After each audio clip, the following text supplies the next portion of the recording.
It's Sunday. You know what that means? AEW Revolution is coming to you live from the jam-packed Chase Center in San Francisco, California. We are tremendously loaded here tonight. Our main event, the 60-minute Iron Man match. Will MJF retain the AEW World Championship, or will the era of the American Dragon, Bryan Danielson, begin tonight? Hello, everyone, and thank you for joining us tonight for Revolution. I'm Excalibur, joined by the human suplex machine, Taz, and the Hall of Fame voice of professional wrestling, JR. We have a massive night of action ahead, Jim. Yeah, it's going to be a lot of fun. I said online this week that if you like a lot of wrestling, this is your show. Well, a lot of wrestling and diverse, Taz, as well. Absolute physicality's coming at you. Well, DraftKings has $25,000 in total prizes up for grabs in a free-to-play pool where you can answer multiple-choice questions about Revolution. Questions including, will MJF use the Dynamite Diamond Ring during the match, and more. You still have a chance. Sign up on DraftKings using promo code REVOLUTION right now and play free during the main event. Learn more about the pools with this word from our friend at DraftKings. AEW fans, it's time for you to get in on the action with DraftKings. Just enter a free-to-play pool and answer questions about the match. Get enough correct to win your share of $25,000 in total prizes. Questions like, who will get the first submission? And who will win the match? Just download the DraftKings app, enter the promo code, and join a free-to-play AEW pool. So get in on the action with DraftKings. Maybe it'll be who gets the chair. Well, we are just moments away from our opening contest, so let's go down to Justin Roberts. Your opening contest is set for one fall with a 20-minute time limit. And the Jericho Appreciation Society is banned from ringside. He says sleeplessly they're banned from ringside. You don't think Jericho doesn't have a plan? Come on. Introducing first, from Winnipeg, Manitoba, Canada, weighing 225 pounds, the Ocho, Chris Jericho. JR, to your point, Chris Jericho always has a plan, but Taz, for the first time in his AEW career, Chris Jericho on something of a cold streak. Yeah, a little bit, which is a shocking, surprising thing. He's going into a matchup with a man who has a win over him already. You know, so the thing is, I agree with you, Jim Ross, for sure. Knowing Jericho a long time, competing against Jericho, he's got to have a game plan for sure. Well, high stakes, you got it. Worldwide audience, you got it. Jericho knows all those marketing points better than probably anybody on the roster. So he knows what's at stake here. He needs to get back in the win column, quite frankly. He's got Floyd in hand. That nasty bat he carries around with him. So every match is important. If you get put into a situation like this on a major pay-per-view, there's going to be widely watched globally. You want to put your best foot forward, goes without saying.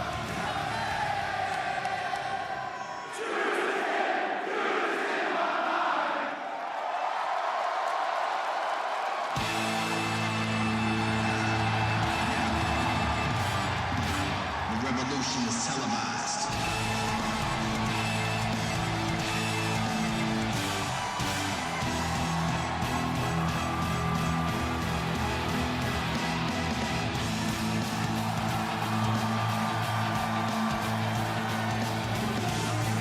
Weighing 210 pounds, Absolute Ricky Starks. You see Absolute Ricky Starks with the tape around the ribs. Taz, wasn't that long ago. It was late last year. Ricky Starks suffering a rib injury. He still toughed it out, but the assault by the Jericho Appreciation Society, the assault by Chris Jericho with that bat, re-aggravating that injury. Absolutely, and that's something that Jericho is a master at. He will pinpoint an injury and stay on it and find it, and that's a target around Starks' waist in that tape and ace bandage type deal there to keep his body together, and Jericho, I'm sure, will zone after that. He might as well get a magic marker out and write, hit me. You know, you kind of have to, though. You know, Jerry, you got to wear, you know, if you're having a problem with your rib, it's really tough to there's nothing to do for it except kind of support it with tape like this. Ricky Starks and Chris Jericho starting things out. A flurry of fists, and now Starks with the upper hand on Jericho here in the early goings. Starks needs to rely on his quickness, you know, for sure. He probably has the advantage over Jericho for sure on that, and his intensity is amped up right now. You don't want to blow it off too early either. That could happen. I've done it, and you're correct. That sucks when that happens. But Taz, you've experienced the heavy-handedness of Chris Jericho firsthand, so to speak, and you know what those shots, those knife-edge chops were doing to the body, the torso of Ricky Starks. Absolutely. You know, it's underrated how much Jericho is a heavy hitter. He's heavy-handed, and he's a triple tough guy. Man, Ricky Starks is so jacked tonight. He's fired up, man. He's fired up. His mental game plan. Look at this. Taking a big chance early. The tope driving Chris Jericho into the barricade. And Jericho looking something out of sorts here in the early goings. The faster the pace, perhaps, Excalibur, the more it's to Ricky Starks' favor. And not Jericho. And the thing, too, is I think all three of us can agree. I mean, Jericho's going into this with something he always has, is that's confidence. I think his confidence might be down a bit to the point you made, Excalibur. He's kind of been in the L column lately. Yeah, that's right. The loss to Action Andretti in December. The loss on the first Dynamite of the new year to absolute Ricky Starks. Chris Jericho had never dropped 2 singles matches in a row in his AEW career. You go back to Ring of Honor's final battle where Chris Jericho was defeated by Claudio Castagnoli for the Ring of Honor World Championship. That's 3 in a row, 3 losses in a row for Jericho. Something that has not happened for Chris in 6 years. Well, one way you cure that, you win. And that's what Jericho's got to do tonight. I picked him before this match to win this contest tonight. But certainly no disrespect to Ricky Starks, who has improved, fellas, into that main event conversation as fast as anybody in AEW. The Lion Salt misses, and now Ricky Starks back to his feet. Jericho sent into the ropes, back body drops. Oh, he got caught here. Yeah, Ricky got caught. And Jericho, oh, those ribs. Midsection, right across that top rope. That cable is not friendly. Starks, look at that. Yeah, taking off the apron, crashing into the barricade. Courtesy of the Ocho, Chris Jericho. Yeah, and see his head hit, and then obviously holding the ribs is Starks. Well, here we go. Here we go, that rib story again, Taz. Well, it's there, man, and like you said, cable, that top rope, those second rope and third rope, as you said on the pregame show on 0 Hour, I mean, that's not rope. These are steel cables with rubber over it, so it's super high tension. And we talked about the cold streak for Jericho. He did get a little bit of a warm-up this past Wednesday night at Dynamite with a victory over Pretty Peter Avalon, but right now, Jericho looking to keep that momentum going. But let me say this. I think all 3 of us could perhaps agree on the fact that if we're having a draft, and you got a chance to draft with Chris Jericho, you're going to jump on it. All 3 of us, I think, would agree with that. He's too damn good, too versatile. He's a Tom Brady. He's a Tom Brady, a veteran living legend. There's no doubt. Chris Jericho, of course, the first ever AEW World Champion. And I tell you what, excuse me, Excalibur, but I think he'll be the AEW World Champion again. I really do believe that. He certainly could, but, you know, a man that has future champion written all over him is absolute Ricky Starks. And Taz, you knew that, you saw that in Ricky Starks, which is why you recruited him to Team Taz. Absolutely, he was a major part, the sergeant at arms in Team Taz. He was a leader of the group for sure. And I had a long talk with Ricky earlier today. He seemed very focused for this contest here. Oh, against Chris, but man, Jericho really dropped him there. And look, with the torque on that lower back, the ribs, that entire torso area, it's got to be just hellacious right now for Ricky. Yeah, JR, and it was a bit of a 2-for-1 for Chris Jericho, because not only did he get the backbreaker, but Starks came down on the back of his neck as well. No favors done there, I can tell you now. So here's where one can question Jericho's strategy. He's not going to win this match by popping Ricky on the back of the head. Well, he's trying to disrespect Ricky, and to your point, it's not working. No, he amped him up.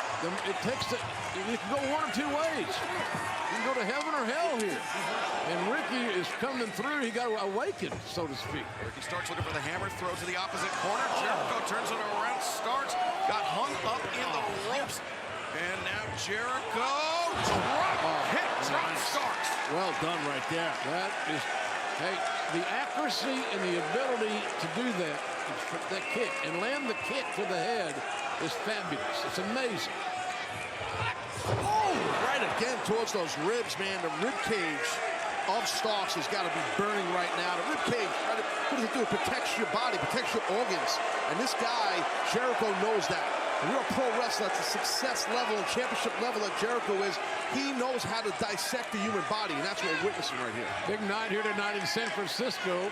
Bay Area supporting AEW amazingly well. Yeah, it's been a tremendous week here in Northern California, the city by the bay. As you know, I was born right up the street. Don't brag. Yeah. Really? Yeah. So the whole Oklahoma thing's a work? Well, kind of. Great crowd on hand here at the Chase Center, and they are in support of Ricky Starks. I would say maybe close to 60-40, maybe 65-35 for absolute Ricky Starks. Ricky's got a great fan following. He's easy to like. He's a great kid, but if he only could stay focused for the duration of the match, sometimes he fades away. But he has such great abilities, he can recoup and regenerate his offense. Jericho was driving the elbow into the ribs of Ricky Starks, and Ricky popped Jericho in the face a few times now, throwing those right hands. Those are hard right hands, and good reversal by Jericho. And wow, what a follow-up, man. Good job by Starks. Ricky Starks, that shows maturity. He knew he had to hit something big, something significant. Starks off that DDT there. Wow. DDT, and now Ricky with the cover, the near leg hook down. Jericho kicks out. It was a struggle for Jericho to kick out before the 3 count, I can tell you. Now Taz, with a DDT like that, Ricky Starks, he twisted. It was the spinning DDT off the rope. The torque. But it also brings Jericho's body, his shoulders. No, but onto Ricky. Oh, on his ribs. Oh, absolutely. In the impact, yes. I think you meant the torque of the DDT. But yeah, no, you're taking some of that blow if you have a rib cage issue. Yeah. The torque. The torque. T-O-R. There's a Q and a U in there somewhere, I think. And an E on the end. Yeah. Chris Jericho climbing to the top. Ricky Starks. Oh, man, a superplex from Chris Jericho with the shape of Ricky Starks' ribs would be disastrous. Yeah, Ricky's got to stop this. I'm sorry. He's got to. Oh, he did. If I were Ricky, I'd take the damn tape off and quit reminding everybody that he's hurt.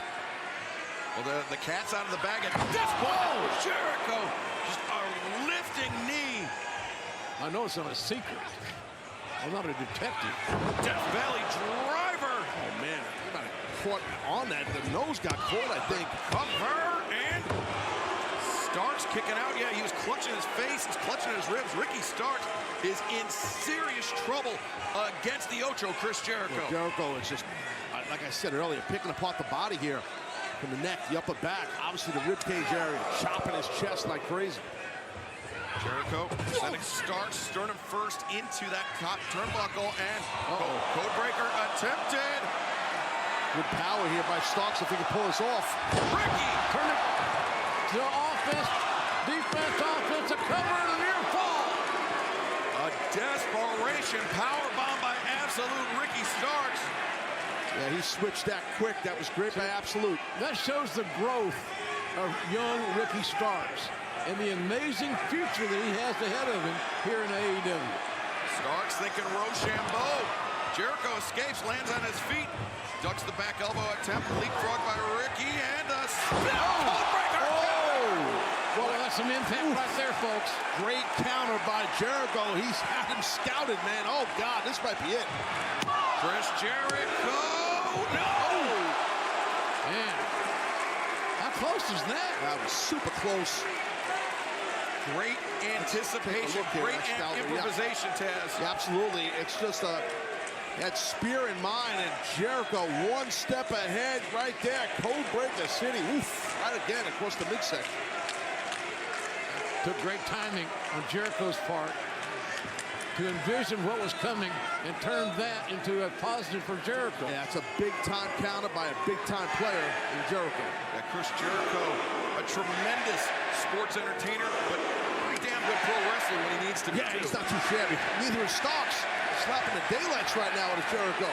Just be careful. Don't throw hands with Jericho. Starks reversing Jericho into the ropes. The bypass. Jericho goes over the top, gets his footing on the apron. Look at Jericho move around. Athletic. Jericho to the top. Invigorated. Starks the spear! Gotta get him now. Top him. Got him. Covers and... Oh, man. Pretty Ricky got close. About a half a count away at that. I mean, Starks had an awesome sense of urgency on that cover, but still wasn't enough. Yeah, no wasted time. Ricky Starks immediately going for the cover after connecting with the spear, but Chris Jericho still with something left in the tank. Hell of a way to start off Revolution here on pay-per-view, folks. These guys are, this is a main event anywhere, anytime. You can see the disdain and hatred they have for each other, eye to eye, literally head to head. Paz, this is a great rivalry. Yeah, I agree with you, JR, no doubt. It's a great rivalry that's bringing out the best in both competitors. But I'm not so sure that Jericho doesn't see a little bit of himself in Ricky Starks once upon a time. oh, Ricky Starks, just a thrust kick. Starks left his feet with that one, throwing his entire body weight into it, Taz. Yeah, he might have wanted to draw, but I think he caught the sternum area to definitely drop Chris. Look at Ricky here. He moves out, lands on his feet. Jericho sweeps on the leg, maybe thinking walls. Oh, buddy. Fans know what's coming or what's going to be attempted. Starks made a big mistake here. The walls of Jericho are locked in. See, referee Aubrey Edwards, she was eye to eye with Ricky Starks. Starks saying, I am not giving up. That's good officiating. Yeah, absolutely it is. Look at that counter by rolling in by Ricky. Great counter, but Taz, that takes so much core strength. Oh, wait. Jericho gets dropped down by Ricky Starks. Trying for a single leg grab here. There's a hell of a counter into this single leg, which is also a submission maneuver. Yeah, Old school. it is, though, you're right. And I just wish Ricky could figure four that over that kneecap, but he's got that brace on, does Jericho. You can't get the hand figure forward. Oh, whoa, what is this thing? The Jericho Appreciation Society is banned from ringside. Oh, who the hell is that? Action Andretti just wiping out. Where the hell these guys come I have from? no idea where he came from, but Sammy's not supposed to be out here. Look at this, Jericho. Floyd, the bat, makes his appearance. Put him on the pay sheet. As the referee's back is turned, I don't think Aubrey Edwards realizes what's happening as Sammy Guevara and Action Andretti just continue to battle at ringside. And Jericho, a shot to the ribs. The referee saw nothing. Boy, if that doesn't do it, I don't know what will. Yeah, agreed. Aubrey Edwards didn't see any of that from Chris Jericho. Jericho now lining him up. Judas. Starks, he blocked it. Look at Ricky fighting back. Look at Pretty Ricky is fired up, bringing the offensive. I don't think we've ever seen anyone block the Judas effect quite like that. And now Jericho getting hammered down. Starks, a toe kick. Oh, Jericho. Out on his feet, it looks to me like. We're watching Rochambeau, man. Starks, the double underhook, and Rochambeau! He's going to get him. Starks is going to get him. Leg is hooked. It's over. Ricky Starks has defeated Chris Jericho here at Revolution. Starks. Well, that was a hell of a contest, fellas. Ricky Starks adds his name to a very rare list here in All Elite Wrestling. A man that has 2 wins over the Ocho, Chris Jericho. I think it's safe to say that Starks has the number of Jericho. Absolute Ricky Starks kicking us off here tonight in San Francisco on Revolution with a massive win. Probably the biggest win in Ricky's career. Ricky Starks with 2 in a row on the Ocho, Chris Jericho. As you said, JR, a landmark victory for Ricky Starks. It was a landmark. He'll always remember this night. Physical. Coming up next, the final burial. Jungle Boy Jack Perry, one-on-one with Christian Cage. In order to win this match, there are no disqualifications. The only rule is that you have to lock your opponent in the casket and slam the lid shut. Pretty straightforward.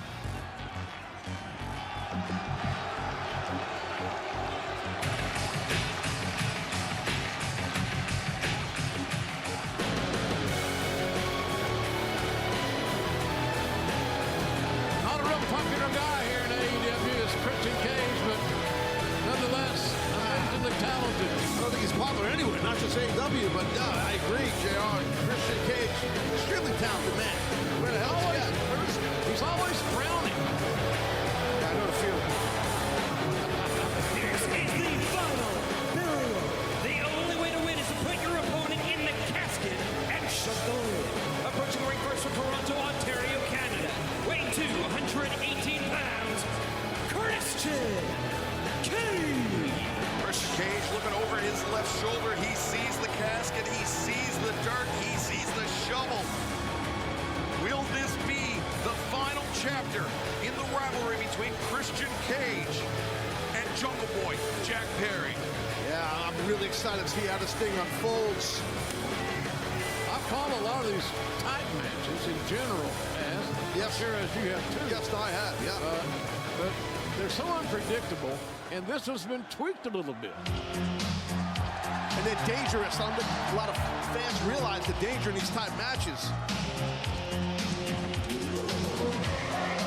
And his opponent from Valley Village, weighing 190 pounds, Jungle Boy Jack Perry. Well, high stakes for Jack tonight. The last time Jungle Boy Jack Perry and Christian Cage shared a ring was back at All Out last year. Christian Cage defeated Jack in just 24 seconds, but Taz, that wasn't the whole story. On paper, it looks like a lopsided win, but Jack was stabbed in the back by his former partner, Luchasaurus, slammed on the pyro grate. Absolutely. I'll never forget that thud of Jack's body, Jack Perry's body on the pyro grid in front of the staging area here. And thanks to, Luchasaurus. But right now, it comes down to Christian Cage and that man right here in this final burial contest. It's going to be wild. Jack is really filling out. You can tell he's spending a lot of time in the gym, preparing himself for bigger and better things somewhere down the road. He swears he's going to be a champion, a singles champion in this company sooner than later. And you know what, JR? I believe Jack Perry. I do too. Jack, I'm with you, Excalibur, on that one. Jack Perry opting for the traditional street fight attire, the boots and the denim jeans. Christian Cage opting for a cut-off sleeveless turtleneck for some reason, but You don't see that much turtlenecks with no sleeve. Jack Perry now gaining the upper hand here in the early going, raining down rights on Christian Cage. Christian immediately bailing out, trying to put some distance between himself and the aggressor, Jack Perry. Jack has not lost in this calendar year. And right there, Christian Cage may have lost some teeth. Yeah, using the leg strength right there. Jack pulling in Christian. He really met that ring post with Christian Cage. Jack's a record in AEW. It's absolutely amazing. The third highest win total in the men's division with 88. Better than only Moxley and Orange. JR, you mentioned that Jack is undefeated this year with his sights set. Oh, wait, Jack. Nice. Turn things around on Christian Cage. With Jack Perry looking for the tope. Christian just bailed out. And we've seen Christian do this before. He's run from Jack in the past. You got to be careful with Christian, though. He's sketchy. He sure is, and Jack's got to be careful he's not being led into some sort of ridiculous trap. Bingo. And that definitely is the way Christian Cage rolls, man. Oh, Jack caught up with him this time. The first time Jack wasn't so lucky, and now these two men battling it out up in the stands here in the Chase Center. I'm going to tell you from experience, guys, I've had a lot of matches in my career in the audience, in the crowd, on those cement steps and stuff. It's slippery. People drop, beer or candy or whatever, and stuff gets slippery, and it's unpredictable when you're out there. As you see right there. It's dangerous as hell, Ted. It is. No, it really is. I mean, it's so really slip. is. It's very dangerous. And the fans get a bird's eye view. That's what I'm saying. You slip on these things. It happens. See the bottom of a wrestling, I'm pretty sure Christian's wearing a traditional wrestling sole boot. It's slipped. So it slips. It's not made for cement. I'm over here like a cobbler out here. Cobbler Jones. That makes me hungry. Different type of look. Jack Perry. Jack is surviving this damn thing pretty well. Folks, this is the first time we've ever seen this match. We don't know what to predict, what to expect, much like you. So we're watching it unfold, and I tell you, I kind of like that. And Christian Cage just realized what he was walking toward. Yeah, he's walking toward. Oh, whoa, he got caught. Fireman carried up in the air here. Jack hoisting up Christian Cage. And now Christian getting dropped down on the ramp. Christian Cage, he's fighting with a sense of desperation here, Taz. Yeah, you're right. Christian Cage does not want to get near that casket and that dirt over there to the left of our stage here. Jack Perry, I was mentioning his undefeated record here in this calendar year of victory over a former multi-time world champion in Christian Cage would do wonders for Jack's momentum, JR. Nice on the resume, I can tell you that. Biting the head right there. You got to get vicious, got to get nasty. Do what you got to do in these type of matchups. Jack Perry raining down right hands as Christian Cage just getting battered in the... Oh, wait, Christian. Oh, talk about getting nasty. Christian grabbing a handful of hair. And you notice referee Stephon Smith, he didn't warn Christian Cage. It is no DQ. That was legal in this match, JR. Yeah, it was. I think he might have just checking to see how it glazed over the eyes were. And there we caught a quick look there at Jack's mother, Jack's sister, sitting at ringside looking on. I think they would love to see an end to this rivalry almost as much as anyone, Taz. Yeah, I think you're right. We've heard Christian say some really disgusting things about Jack's family and you know, his dad, who's no longer with us, his great dad. And, you know, so it's tough, I'm sure, for his mom and his sister. They must despise this man, Christian Cage. Well, he's hurt their feelings. He's made it personal. He's gone places that were unnecessary. In front of the world, on a worldwide, global level, you know. And there you see it. Jack's sister there on the right side of your screen, his mom towards the center, looking on, a very concerned look on their faces. Look at this. God, I don't know if I've ever seen anybody do that. Just nasty. That's innovation. And that is violence at its blatant best right there. Oof. Innovation, and it's legal. Oh, I mean, there's no submission. The only way to end this match is to put your opponent in the casket and close the lid. That's it. Plain and simple. But as we know, as history shows, you wear down your opponent in a ring, around the ring, in the audience, You're wherever. a loser, Jack. You don't have it. These guys got interesting trails to get here. This is your goodbye. Christian had a 7-year absence from the game in its entirety. You heard Christian. He was barking in Jack's ear. He said, you never have it. You never will. Also, might note that Jungle Boy Jack Perry has wrestled more matches in AEW than anybody. At 132. He's paying his dues. He's getting better every single day. Oh! And Jack, he anticipated what Christian was going to do, and he turned it around on him. And now Jack, with the tope, sends Christian crashing into the barricade once again. He has a sudden and quick tope, Taz. Yeah, he does. He's got good first step explosion, and now you're seeing a lot of intensity and rage in Jungle Boy right here. Nice headbutt. Headbutt, and now above the eye. That's a very tender area. Christian's head just being bounced off those steel ring steps. I'm just telling you, that shot above the left eye may have done some damage. But it was really clean. Look what Jack is doing right now. Put him open, I think. I think Christian, I saw some blood there. This is how Jack Perry, this is how he tore the ligament in Christian Cage's elbow just a few months ago. But, damn, spine versus steel. Steel wins again. And the back of the skull, too, of Jack Perry hit that steel step. Man, you knew it was going to be nasty. Let's take a look at this. Watch this impact here. Sweeps the leg, the ankle pick there. He's surrounded by inanimate objects, many that are sharp, and they all hurt. Look at this. He's taking his belt off again. Oh, boy. Woodshed time, JR. Yeah. Been there. Christian Cage. And again, there's no disqualification, ladies and gentlemen. Whoa! Hear that leather, that flesh meeting?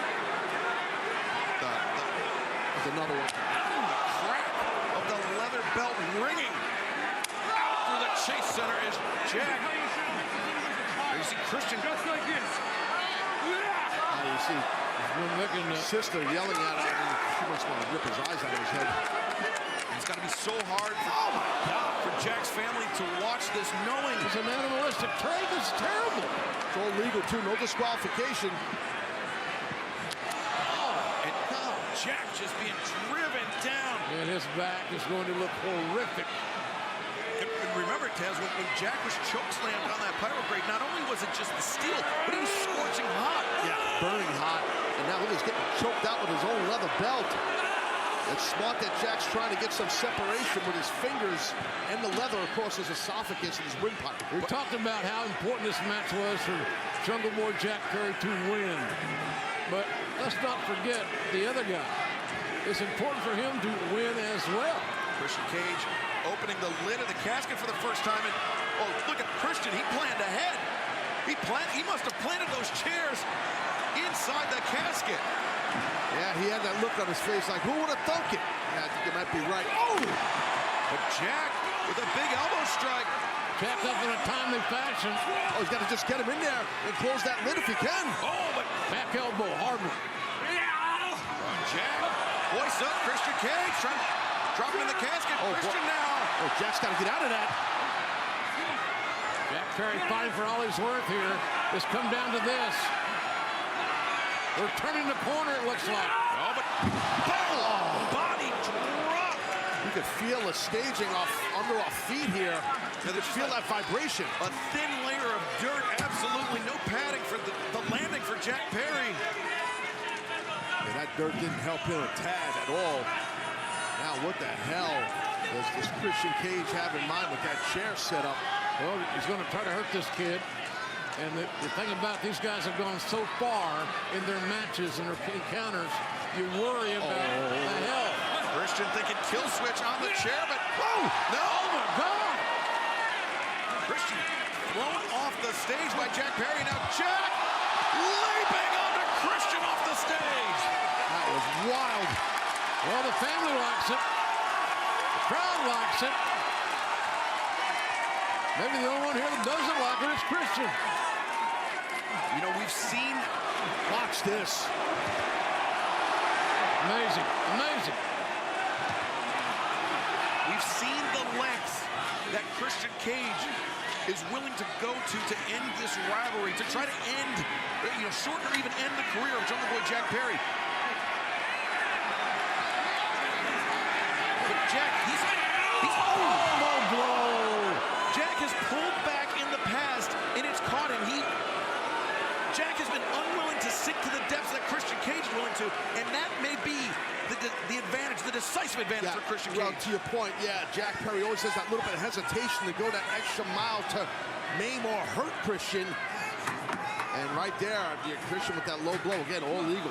Jungle Boy Jack Perry's going to take his heart at the door. These are environments you can't survive and win without being relentless and uncaring. Yeah, you got to Jack Perry's personality allow him to do that. You got to be extra violent as we're witnessing Christian do here. Christian bouncing Jack's head repeatedly off the top of the casket. Now Jack. Oh, that's it. He's just going to close the lid here. Got to shut the lid. That's it. Christian Cage with the final burial of no. Jack countering, pushing back as hard as he can, but it may be too little too late. Christian just throttling Jack, trying everything, but Jack, you can see how Jack's arms are shaking. He's doing everything to stay alive in this one as Jack throwing right hands. Fighting right back. He got to his knees and Jungle Boy Jack Perry. He's not done yet. Yeah, he realized he had to get out of that casket, and he did. Now what? Oh, what a shot. Oof. The dirt into the eyes. It's an old schoolyard trick, but an effective one. That'll blind you temporarily for sure. Christian Cage now. They get kill switch. Oh, my God, that is it. But somehow Jungle Boy Jack's got to get put in that casket. Oh, no, guys. This is not good here either. Yeah, you know what he's looking to do before he even attempts to put him back in that casket. A little concerto action? Yeah, I think so, man. If Christian does this is the end for Jungle Boy Jack Perry. No! Oh! There was no hesitation by Christian, but it didn't work. Get that shovel! Look at Jack using that shovel as a weapon in retaliation. Look at this. Christian is just, he's trying to choke. Christian is willing to choke Jack Perry unconscious. Oh, wow, look at that. And let's see how far will Jack go. Christian gouging the eyes. See how his index finger is dug into Jack's eye out of sheer desperation. That's a dangerous man with that dangerous spade. That's what that shovel's called. That's a spade. He's a desperate man. Oh, yeah, he is. You're right. A desperate man. A Walked desperate man. Whoa. Jack Perry, he's got the snare trap locked in, and he's got the shovel in between the teeth of Christian Cage. Good grief. Oh, he's going to wear out Christian here. He's done. Christian fades. He dropped. But the process isn't over. That's right. Don't matter if he pins him or if he taps out. It don't matter. Got to get him in that can. Uh-oh. Well, Jack. Has someone turned over a new darker leaf? Jack Perry looking to remove any possible doubt. Jack Perry, he stopped himself before, but now he seems. Does he have the killer instinct? Does Jack Perry have the instincts to reach down in his guts and let it explode and become the man that story wants? Oh, God, I think that answered our question. Good Lord. Oh, that was sickening. You hear that in McCovey's code. The anguished look. The anguished look on Jack's face. I think he got pushed to a place that he didn't want to go, Taz. I think you're right, but I think it looks like Christian is definitely done here, but wow. Man, what a concerto. Swing, crack. The steel chair, the skull. Jack's mother, Jack's sister looking on. Jack's a little... Yeah, he just gave Christian a kiss on the forehead. He's paying his final respects to a man that he considered to be a mentor, a man that he considered to be a guiding light. Just close the lid, Jack. Oh, damn. Wow. Here is your winner, Jungle Boy, Jack Perry. A signature victory for Jungle Boy Jack Perry in the city by the bay. But in order to do so, Jack Perry had to go to a very dark place, and I think that realization has fully set in. That's a price you pay, right, Taz? It's a price you pay. Yeah, that was, he went to that next level, did Jack Perry. He had to, let's be honest. It's tough to watch. It was dark and all that stuff, but man, Christian Cage has definitely pushed Jack Perry, Jungle Boy Jack Perry, to the level of pulling off that type of violence we just witnessed right there. Undoubtedly, this has to be cathartic for Jack Perry, JR, but I mean, this was a man that, despite everything that Christian Cage has done to Jack, he was a man that was a very, very big figure in Jack's life. Jack allowed his anger and his angst, his hatred for this issue to manifest itself. He's got it in him. This kid's got everything it takes to be a champion. Tremendous competitor, no doubt about it. A tremendous competitor and tremendous win for Jungle Boy Jack Perry. But now we turn our attention to the AEW World Trios Championship. Kenny Omega, Matt and Nick Jackson, the Young Bucks, collectively known as the Elite, will take on Malachi Black, Brody King, and Buddy Matthews, the House of Black. I feel like this is like a wrestling fan's dream. It's not just going to be high-flying, super kicks, et cetera, There's going to be that brutality factor brought in as well from House of Black. You absolutely never know what Malachi Black and the House of Black are going to come up with. So the unpredictability of them makes it hard to really predict what's going to happen in this match. I'm impressed with how the House of Black has evolved. If the House of Black can control the pace, speed of the match, in other words, they got a great shot at winning. But nobody's been able to slow down and dictate an extended pace to the Elite yet. I can't bet against the Elite. The chemistry, the blood relation, I mean, their time in Ring of Honor together. They know that ring awareness, they know how they function as a group, and I don't think anything can derail that. Who will leave San Francisco as the AEW World Trios champions? That's a really tough question. Luckily, I'm not the one that has to decide it.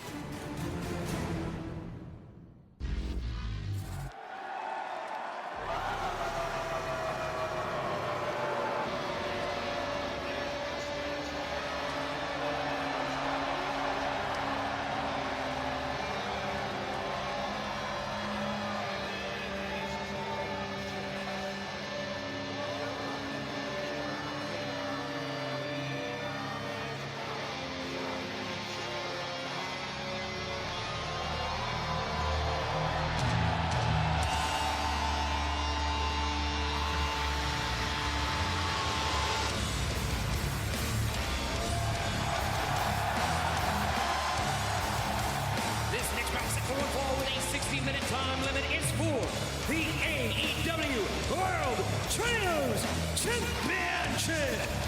Introducing the challengers, being accompanied by Julia Hart at a combined weight of 745 pounds. Buddy Matthews, Brody King, Malachi Black, the House of Black. In 1 year's time, the House of Black has become one of the most dominant trios in all of professional wrestling. And that is thanks in large part to their intimidation factor. But can the elite be intimidated? I don't think so. They're veterans. They've been around for a long time. They're experienced. They've worked in the big shows everywhere around the world. I don't think they'll be intimidated in any stretch of the imagination. However, how do you, Taz, plan for the unpredictability of a team led by Mr. Black? Well, that's the toughest part right there. What you just said, JR, is the unpredictability of these men here. You know, and I agree with you guys. I agree with JR. I don't think that the elite will be intimidated. They have an edge about them, the elite do.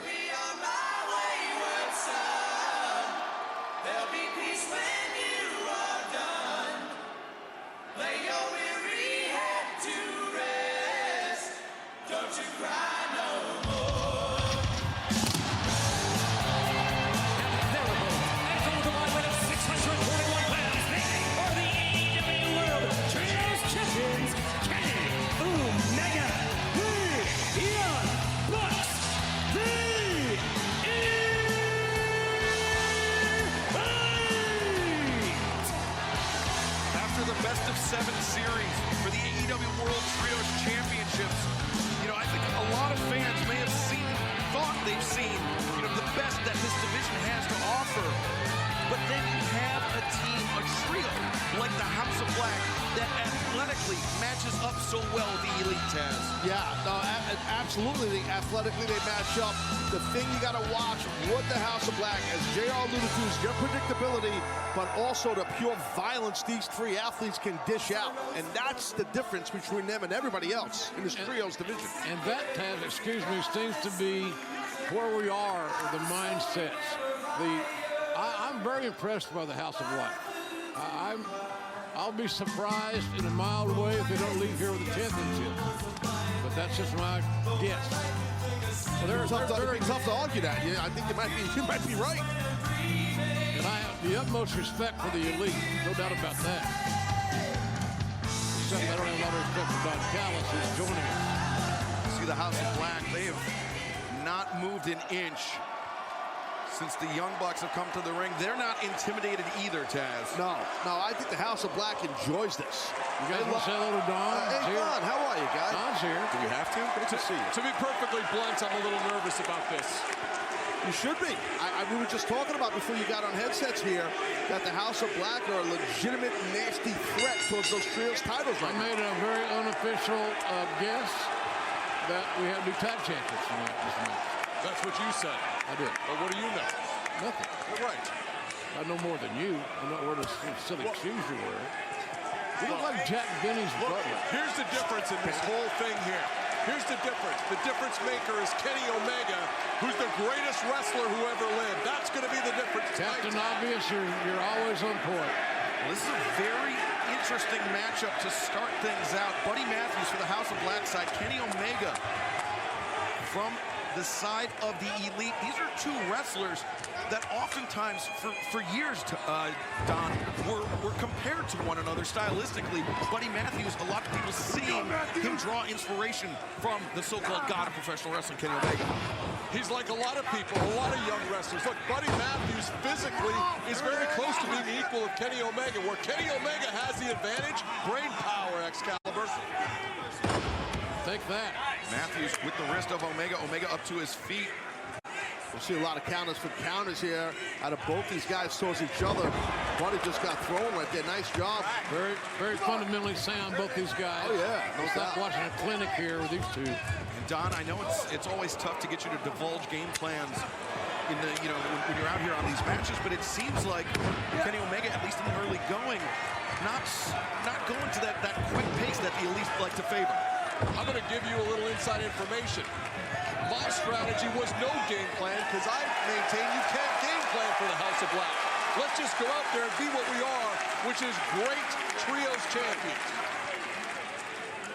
You're all over that trios thing. Both evenly matched here. You see both these guys, Omega and Buddy. What's that? Tell me, you're going to say something, please. Well, Malachi Black tagging himself in. I was going to say, Taz, as a competitor for so many years, there had to be instances where you had a game plan, you were coming into a match with a playbook in your head, and other times that you knew that you just had to go by feel. Yeah, many times you have to go by feel. So I get what Don's saying.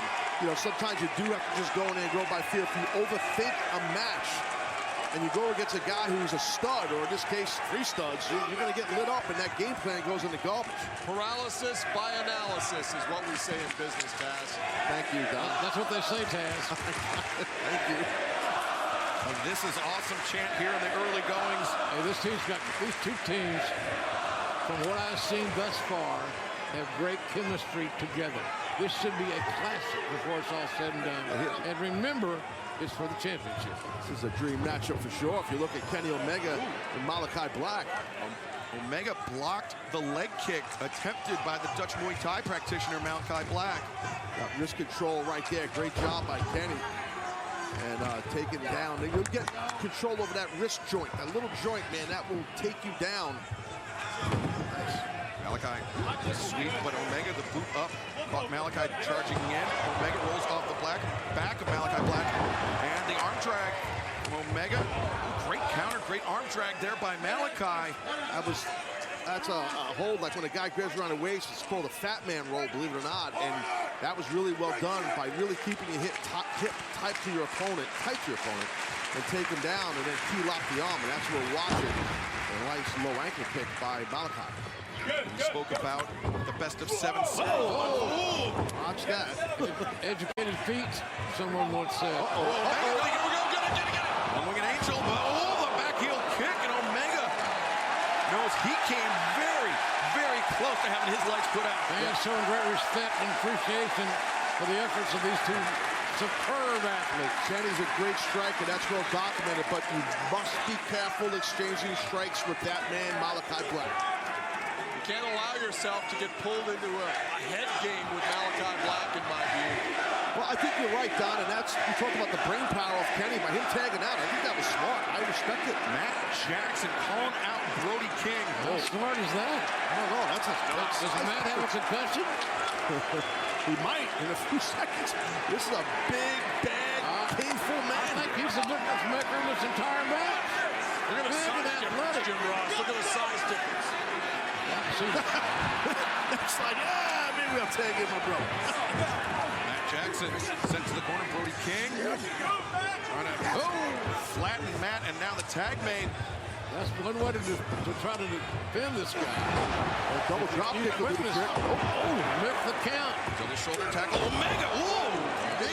Hit his head. That was a shot. That's a massive athlete. Now the House of And Black. he's athletic. Very quick. He's not a Clydesdale. This guy's a thoroughbred. The elite, the House of Black. Bit of a stalemate here. There we go. The old Pierce Sixer breaking down in the Bay Area. Buddy Matthews pairing off with Matt Jackson inside the ring. Nick Jackson just kicked Malachi out on the floor. Now Nick. How pretty was that? And Nick Jackson wipes out Malachi on the floor. A buddy sent to the outside. Matt Jackson. House of Black has lost their momentum. Yeah, Matt's gonna fly here. Matt ascends to the top and the crossbody over the post. Now Brody King inside the ring with Penny. Brody King all tattooed up in his face painter. It's disturbing. And Omega counters the hook on Rana. That Rana on a man that's 6'6", just a little south of 300 pounds. That was impressive by Kenny. Really impressive. Terminator clap ringing out through this arena. Omega building up momentum over the top and wipes out the House of Black. Kenny. He can. He did it. We spoke about the best of 7 series the Elite had with Death Triangle just a few months ago. Oh, wait a second. Nick. Joe! 450 splash. Whoa! Good God. Are you kidding? So the point I was trying to make was that the Death Triangle cut from a very similar cloth as the Elite, Don, whereas the House of Black, 3 completely different types of athletes.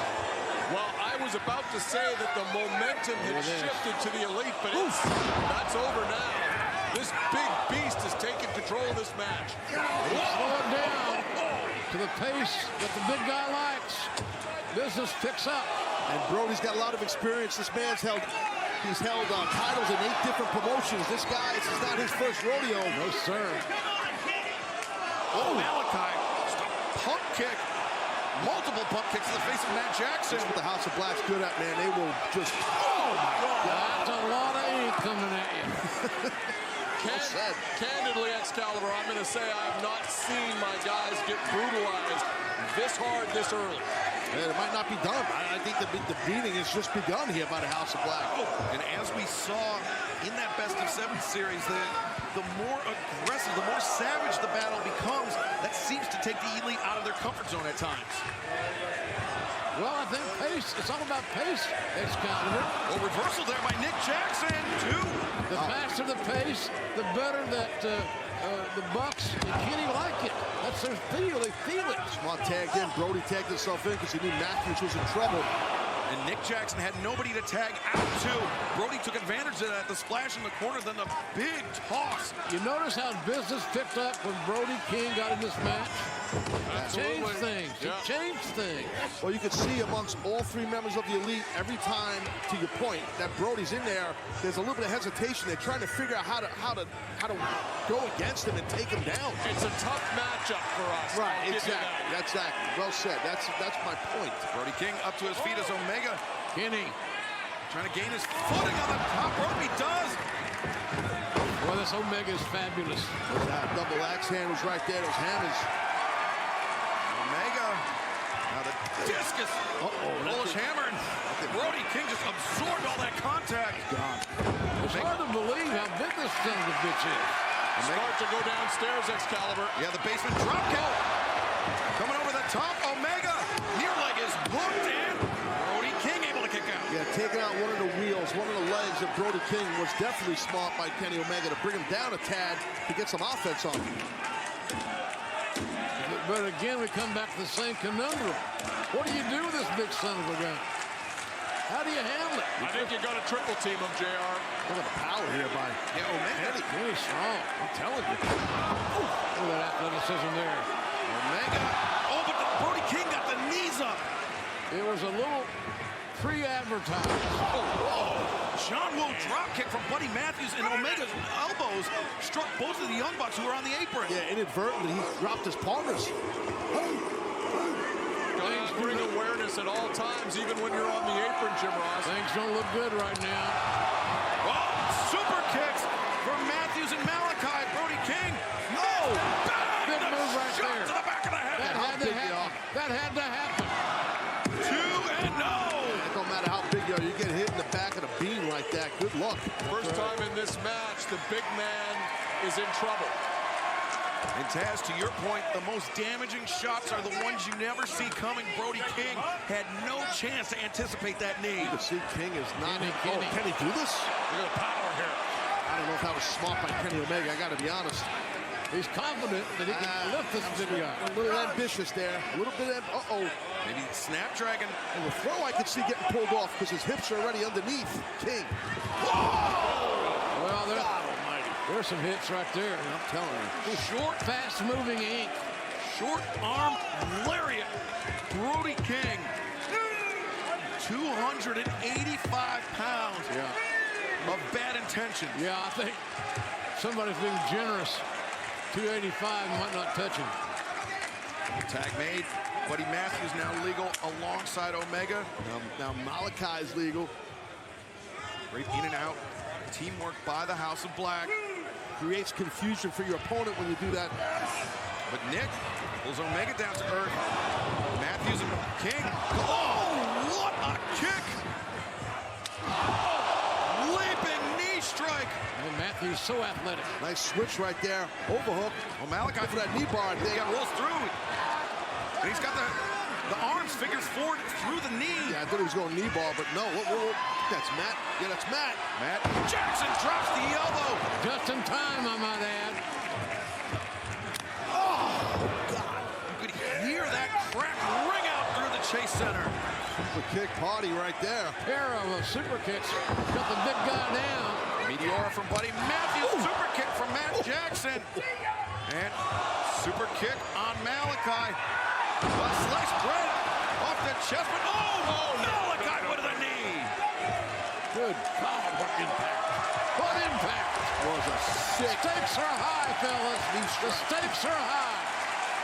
Don, there are very few men walking this planet that can generate quite as much force on a knee strike as Kenny Omega. Malachi Black, I think, is one of them. Might just be, you'll find, it's hard-pressed to find an athlete as explosive as Kenny, but you're right, Malachi looks fantastic. And they have the momentum, I might suggest. They pronoun boy, meaning the House of Black. They've had 70% of this match, Jim Ross. Thanks, Don.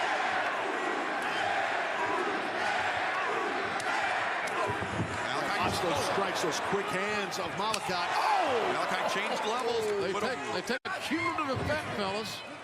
That volume, it's all a cumulative thing. Oh, but the knee strike, Omega, he got drawn in by Malachi, but the answers get him there, I think, dude. I think both men are rocked. Well, Malachi's not moving at all. Kenny's got some life left. Look at Black, though.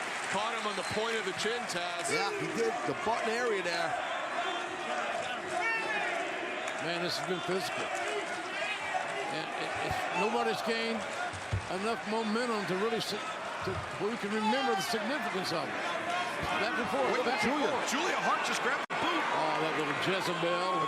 Nick Jackson, but that momentary distraction alone. Brody King. Look at that massive arm. Look at hang with the apron. Look at this. Nick Jackson just had with the super kick. Save. Thank God for brothers. And that kick to the knee drops Brody down. The super kick catches Brody. King, the big trigger. Perfect timing there by Omega. Yeah, it was. Very good timing. Brody King wiped out. Malachi Black finally rising to his feet and using his feet to great effect. Those kicks are toxic. Here we go. Snap. Dragon suplex Malachi. His momentum carried him up to his feet, but you could tell just by body language, he is dazed. Oh, yeah, you could just see. Look at Malachi. And Kenny's saying one more. Man, these are the most devastating, amazingly executed offensive maneuvers that you can see. Snapdragon was back. Amazing. Now Julia's on the apron again here. Julia up, and Kenny Omega stops in his tracks. Kenny's a gentleman. He needs to ignore this. Yeah. Well, Malachi went for the back heel kick, but instead Omega thinking one-winged angel. Kenny looking to win. Slip behind there. Omega. Oh! V-trigger. Julia Hart just got wiped out. Inadvertently. Wow. Back heel kick. What a kick. Right to the face. There's the cover. Oregon's got him. If it weren't for Nick Jackson, we would have new World Trios champions. Great teamwork for sure. This is bad now. All of House of Black in the ring, and Kenny's alone. Yeah, they are sharks. that smell the blood in the water. It's a gang attack by 3 thugs. Oh, Dante's Inferno! Malachi covers to Matt Jackson. Oh, it's the last minute. Another half a second would be too late. Yeah, that was a great save by Matt Jackson. Now both Bucks go flying into that guardrail. Oh, speaking of flying, Grand flies. that's a 7-7-7 coming at you.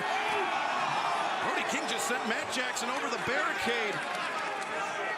As Malachi Black, Buddy Matthews, and Brody King, they have Kenny Omega at a serious disadvantage. Yeah, this the end could very well be near. I don't think that's a big guess. Yeah, I think we might be fixing to crown new trios champion because Kenny about out of it. How do you escape this from these 3 henchmen? They're smart, they're big, they're strong, and they got good leadership. And they've used the 3-on-1 better than I've seen any trios team do it so far. It's just been incredible. But Kenny Omega, he just grabbed the boot. This is self-preservation on Omega. The Bucks land the super kick. Oh! Malachi goes down. Buddy Matthews goes down. Those are some solid shots. Oh, they're lining up Brody. King, oh man, he got nailed. Brody King goes down. Omega, you can see he's still dazed. There's life in the elite. They're back in the hunt. I thought they were done. They are back for sure. Uh-oh, here we go. BTE trigger. Malachi Black goes down. Those titles. 1, 2, no. Buddy Matthews there to break it up. Great save. Buddy in the nick of time for his side. Great save by Matthews. And then Matthews looks like a linebacker. Like a middle linebacker. He's put together. The Commentary rocks Matthews. And now Young Bucks thinking Meltzer driver perhaps. Malachi is up. Oh! What a counter by Matthews! Back heel kick. Uh-oh. Oh boy. Oh boy. The air went out of the building. Oh, you're not kidding. Dante's Inferno. Gonna get him. We're out of the building. 1, 2, 3. And we've got new trio champions. Now winners of this match. And new AEW World Trios Champions, the House of Black. That noise you heard was Don Callis just throwing down his headset. Don's angry. Wow, what a victory. What a battle by these 6 athletes. Fellas, I've enjoyed it. Thanks for having me out here. And our great friend Tony Schiavone will be joining us soon. All right, Jimbo, thank you, man. Great job as always. Thanks, guys. House of Black making history. Here tonight at the Chase Center, we have new AEW World Trios Champion. Excalibur, what a battle that was. The physicality was unbelievable, man. It was wild. And look at Kenny, he cannot believe it. Callis is consoling him. Brandon Cutler's got the Bucks there. These guys are going to leave San Francisco without those trios titles. Somewhat unthinkable. JR, thank you for joining us here tonight to kick off our broadcast. Omega, Matt and Nick Jackson, quite obviously heartbroken as we have crowned new AEW World Trios Champion. Joined by Schiavone is now joining us. Tony's here, and you see that match. That was physical. We got new champs. We have new trios champs, and how about the final burial match? Was that crazy or what? Nuts. What a program. What a pay-per-view we've had. It's been awesome. And you know what, Tony? Only gets bigger from here. The AEW Women's World Championship is on the line next, and it will be in a 3-way match. Jamie Hayter will be forced to defend against not only Saraya, but Ruby Soho. And that is coming your way right now as Revolution continues onward. The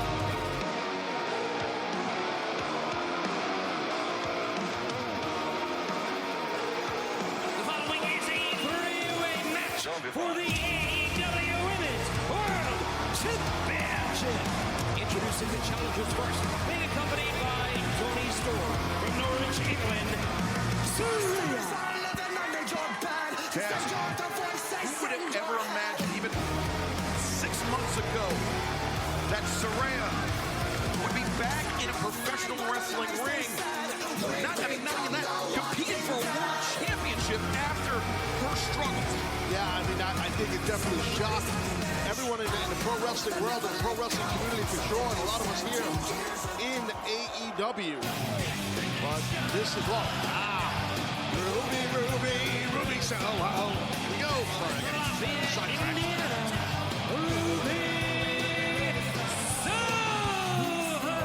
Now, Ruby looks like she's ready for a fight, guys, doesn't she? Look at this. She's always ready for a fight, but you're right. She definitely looks like she's amped up, and she should be. Great opportunity right now in this contest. And Ruby Soho, she has successfully stayed clear of this fray, this rivalry between the homegrown stars of the AEW Women's Division and the outsiders, the freelancers, whatever you want to call them. The women that Saraya and Toni Storm that just looking down their noses at the entire locker room. Tony. Yeah, we're talking about great stories. We're talking about Saraya. How about the story about Ruby Soho? What she's supposed to be in wrestling was supposed to be a waitress in her entire life, but she has fought and she's in this match. From Southampton, England, she is the AEW Women's World Champion,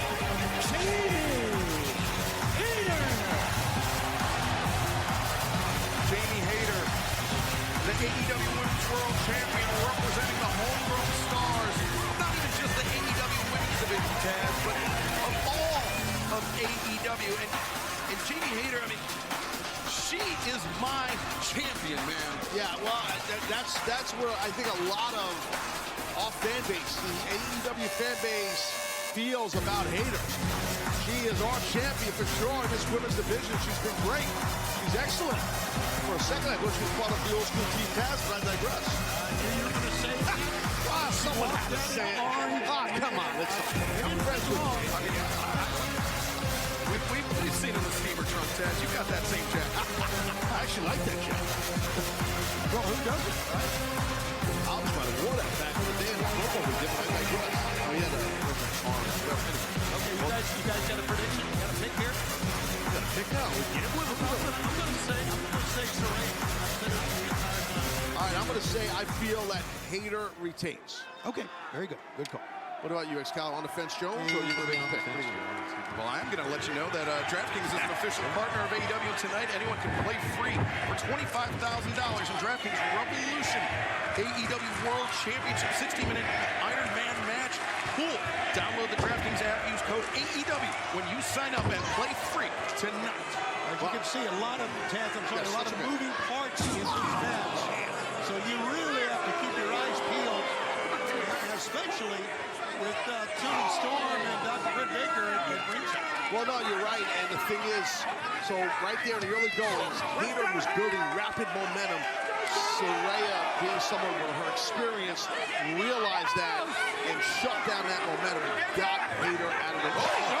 Ruby Soho just leaping in with a drop kick. And she landed hard on her own back with that drop kick, guys. Yeah, Ruby Soho jarring her spine, but she's got to try to fight through the pain. She has the AEW Women's World Champion over the top of the barricade. Well, now she's got Saraya over the top of that barricade as well. Well, see, I think this is a mistake. I think right now they had shelved Jamie Hayter. They had a chance to go 1-1, and Hayter could have lost the title without even being in the ring. Ruby Soho diving off the barricade. You can see Saraya and Jamie Hayter, their heads struck the concrete. All three ladies right out here in the first few rows. I love it. We're getting wild in San Francisco, baby. Everything's been nuts. What a great night thus far, man. It's been awesome. It has, and a great crowd here at the Chase Center, just loving AEW. Oh, big elbow strike by Saraya. Live round. And cracking the jaw of Ruby Soho. Ruby and Saraya fighting through the crowd as Jamie Hayter, Taz, in these three-way matches, the deck stacked against the champion. Yeah, absolutely. You got to really be careful because you can lose your title without losing. That's what I was talking about earlier, Taz. I'm sorry to interrupt you again because they had shoved Jamie Hayter on the outside. So is Ruby and Saraya in the ring. Oh, Ruby! Her throat colliding with the top of the barricade, and Saraya once again, a lot of force on those elbows, Taz. Yeah, it was, and she's got to make sure you have to stay on top of someone like Jamie Hayter because Hayter's very tough, very strong, with experience. She's an excellent champion for a reason, and I think Saraya is well aware, hence why her offense has been really physical on her. Jamie Hayter was crowned AEW Women's World Champion last November at Full Gear when she defeated Toni Storm. And since then, Hayter successfully defended that Women's World Championship against former champ Hikaru Shida at Dynamite. And she's also fended off eliminator challenges from Emi Sakura and the Bunny. But now in this three-way match, as you mentioned, Taz, Jamie Hayter doesn't even have to be involved in the finish and could potentially lose her championship. Yeah, it's big danger. And you know, the friendship with Dr. Britt Baker. Hold on, there's a cover here. Watch out. Saraya. I'm sure that Dr. Britt Baker and Jamie Hayter have had a lot of discussions about that. You know, just Jamie getting some advice or opinions as friendship and as a former champion as Britt Baker was. A great champion she was, so... Well, look at these knee strikes here by Saraya. Dr. Britt Baker was a great champion. She is being content now just to stay on the sidelines to help out her friend Jamie Hayter, which, as you have seen, she doesn't need much help in the ring. She can do a lot. Right, but having someone like Britt Baker, you know, kind of just give you some advice and, you know, their friendship and stuff like that, their bond, working out together, stuff like that, it helps. So Saraya said hard into the oh! And Hayter landing Saraya on the apron, and you see Toni Storm immediately coming to the side of Saraya. Saraya's history with neck injuries, Taz, not a secret. Oh, wait, Ruby Soho, though, the diving cross body. I think the momentum took her off, otherwise she could have got that cover, but it's all right, because Ruby's got some offense going here. Yeah, she got the momentum, does Ruby right now, guys. Wait, Ruby Soho drops Hayter down, the cover, and very close. Smart, she snatched us up a quick rear shin lock and bring the champion down on the mat and try to wear down the bigger, stronger athlete. Yeah, with that nasty fall that Saraya took, this is a one-on-one matchup right now, guys, obviously. Yeah, well, hopefully Saraya's okay. Yeah. Next Cowboy, because we saw Toni Storm one time. Still attending to her. There you see the left on that wide shot there. Ruby Soho trying to take the oxygen out of the lungs of Jamie Hayter. We all know that Hayter hits hard, but if she can't breathe, she can't strike. Absolutely. Saraya, here she comes. Just go down there, get a breath or two, get back into it. Look at Jamie Hayter with Ruby Soho on her back. Hayter was able to fight off Saraya. That's her strength that we talked about on display right there. Jamie Hayter. Elbow strikes for both opponents now.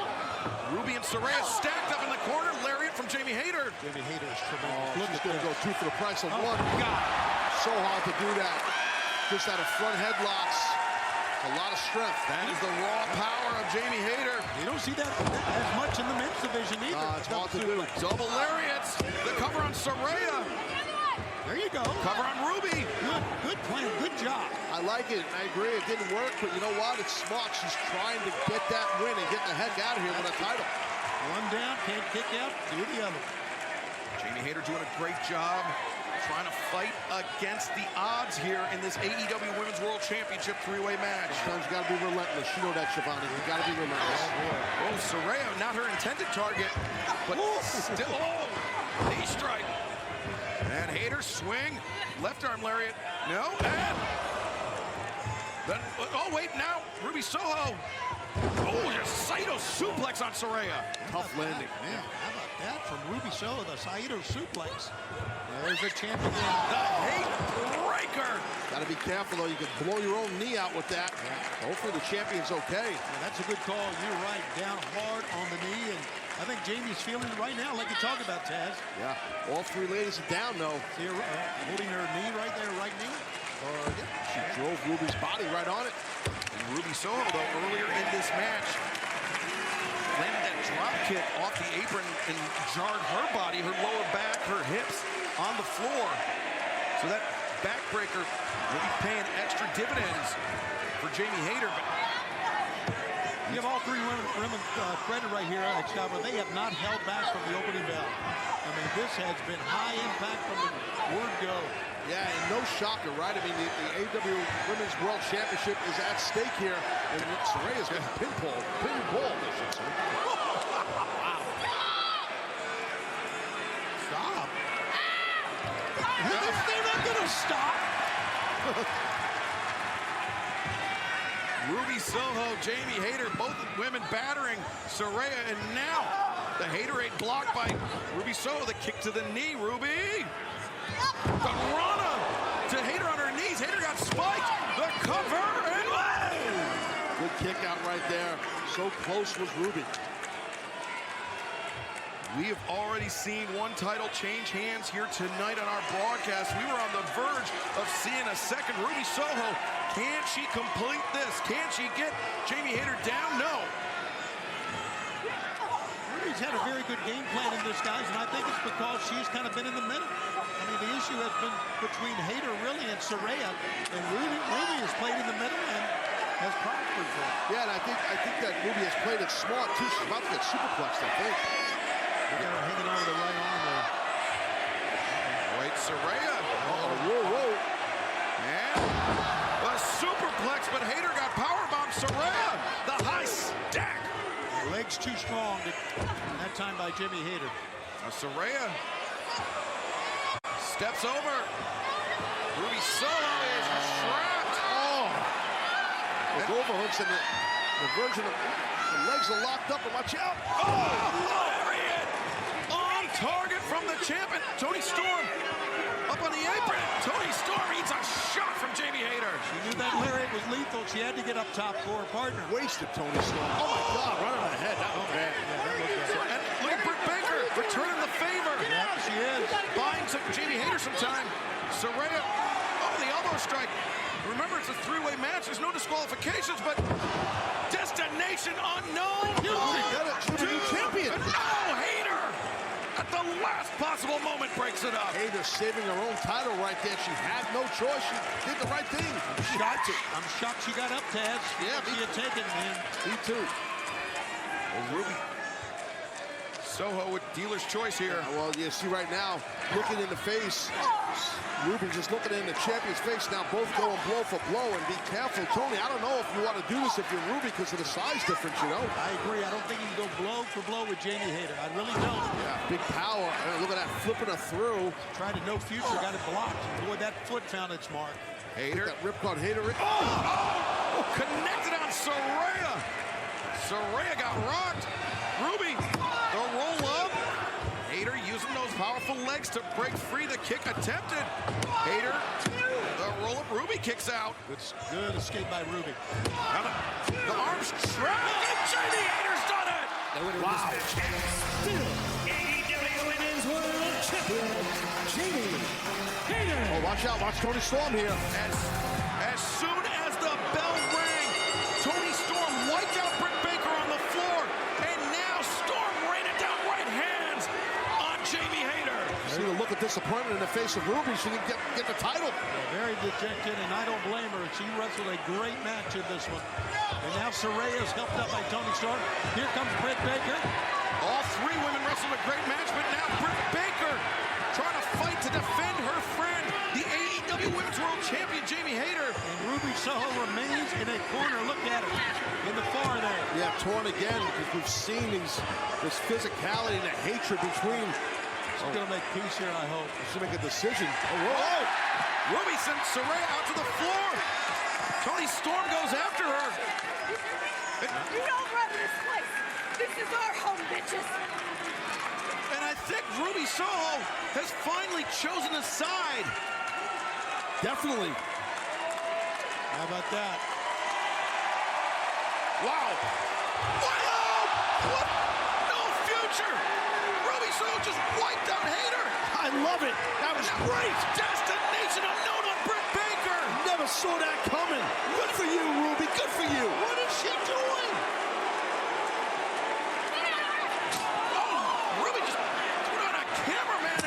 Or excuse me, Toni just threw down a cameraman and smashed the floor kick. That's going to cost a few bucks. That's six figures right there, brother. They got the spray can. No, but Ruby's taking the spray can.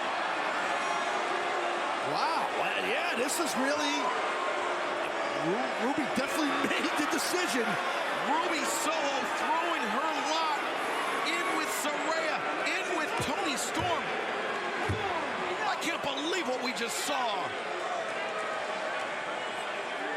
Oh, wasn't exactly like Ruby was an AEW original, let's be honest. Well, no, you're right, but she had been here so long, she had seen what she was walking.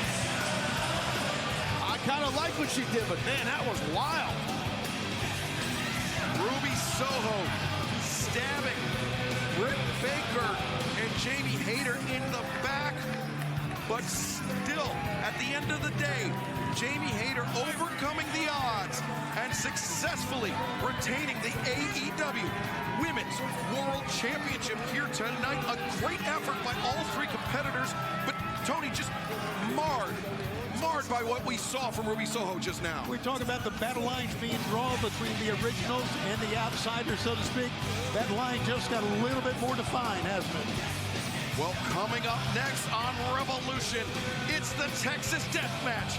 Jon Moxley, Hangman Adam Page. Violence is guaranteed. And now let's take a look at how we got to this point. I mean, if me and Hangman walk down a dark alley, who the do you think's coming out? You. No rules, no ref. One guy enters, one guy leaves. Who the do you think's coming out? Our third match, I beat Jon Moxley's ass straight for 2 minutes, and at the very last second, he reached up, grabs my head, gets me through the old ball and chain pin, and manages to, I think he would agree, escape. If you want to go down that road, Texas Death, all you gotta do is say the goddamn word. I think that this is going to be almost a therapeutic moment for both of these guys at Revolution. A dangerous, bloody, brutal, therapeutic moment. When you put me in a Texas death match, it will be the end of you. It is not something to be proud of. It is not something to aspire to. It's a match built for destruction. But you are not the same animal as me. I think this could be the scariest match we've ever seen in AEW.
Introducing first, from Average Spring, Virginia, weighing 229 pounds, Hangman Adam Page! What a moment, man. Coming out the Ghost Riders in the Sky from the Outlaws. Hangman Adam Page knows he is walking into a war with Jon Moxley tonight.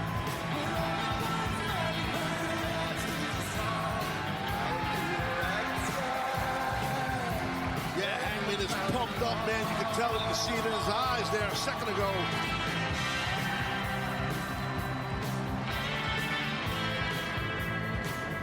All these red lights may be a sign of things to come. The color red. Yeah, we might see some color red.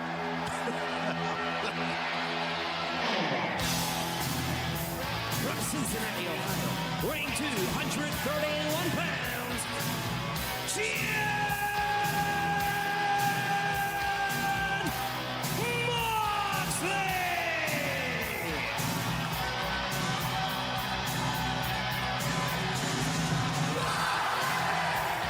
Jon Moxley typically very animated, very amped up when he walks through the tunnel, but that was a surprisingly calm walk, Taz.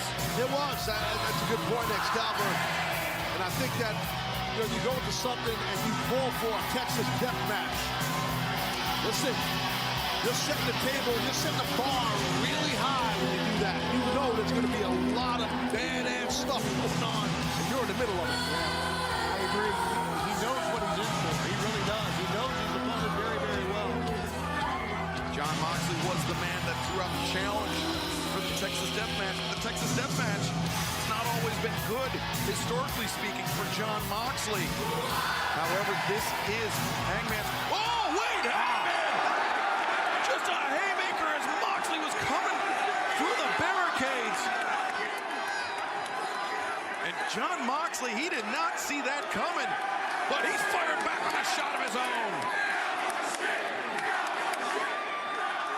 I was curious to see who would have the home field advantage here in San Francisco, and it seems like they're a little bit behind Hangman, maybe a tad more than they are Mox, but don't matter, these guys are going. Yeah, they're both very, very popular with the fans. I don't think there's any question because fans can identify with both these guys. They love a fight.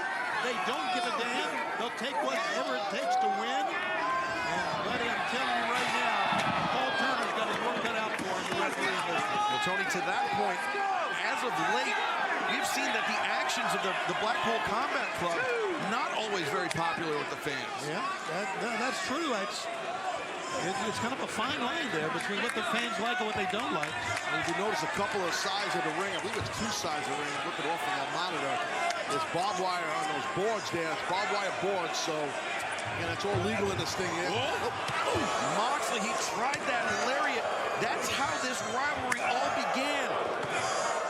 Moxley took Hangman Page out of action for nearly 3 months with a lariat just like that one that he missed. Listen, we got to be careful. In my opinion, Shivani, if you're Hangman Page, don't get pulled into this physical striking game with Mox. He loves that. Yeah, at least not early on, and I agree with that. Let's remind the fans that pinfalls do not count as far as winning and losing this match is concerned. Yeah, we heard Justin Roberts say it at the top. It is knockout or submission. That is the only way to win a Texas death match. You can't answer the 10 count. Hangman got rocked, and Paul Turner immediately starting the 10 count.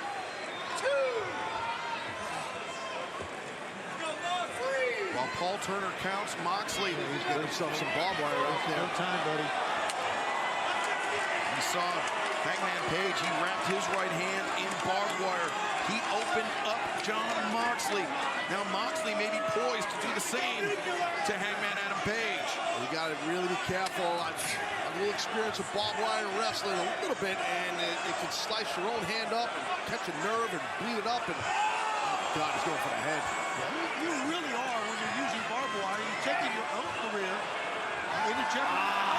There it is. They're warming up in the bullpen. Yeah, that barb driven into the head of John Moxley. And you can see he's raking it back and forth. Oh, this is good. And he hurt his own hand that time as well. Like you talked about, Taz. Yeah, exactly. Hangman just driving the flat of his boot into the jaw of John Moxley. Moxley down in the corner. Hangman Page not finished with Moxley yet. This is, again, Texas death match. And for those newer fans out there watching, maybe don't know a lot of history, just because we're in San Francisco doesn't mean you can't do a Texas death match. It's a style of match. It's a style of match that's been everywhere. So here we have it. Moxley up to his feet. Hangman wrapping the barbed wire around his boot.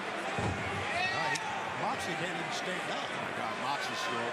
Yeah, he had shot. He split open there. He had that barbed wire raked across his head by Hangman. And Moxley stop it. With the barbed wire around his foot. Chest, his face. But Hangman, he got his boot caught up in the barbed wire. That allowed Moxley to turn the tables. Now Moxley raining down right hands on Hangman Adam Page. Trying to block those. That's what he's biting the head, Moxley is. Yeah, here comes a 10 count. Or maybe not. Maybe not. He got up on his knees, hands and knees.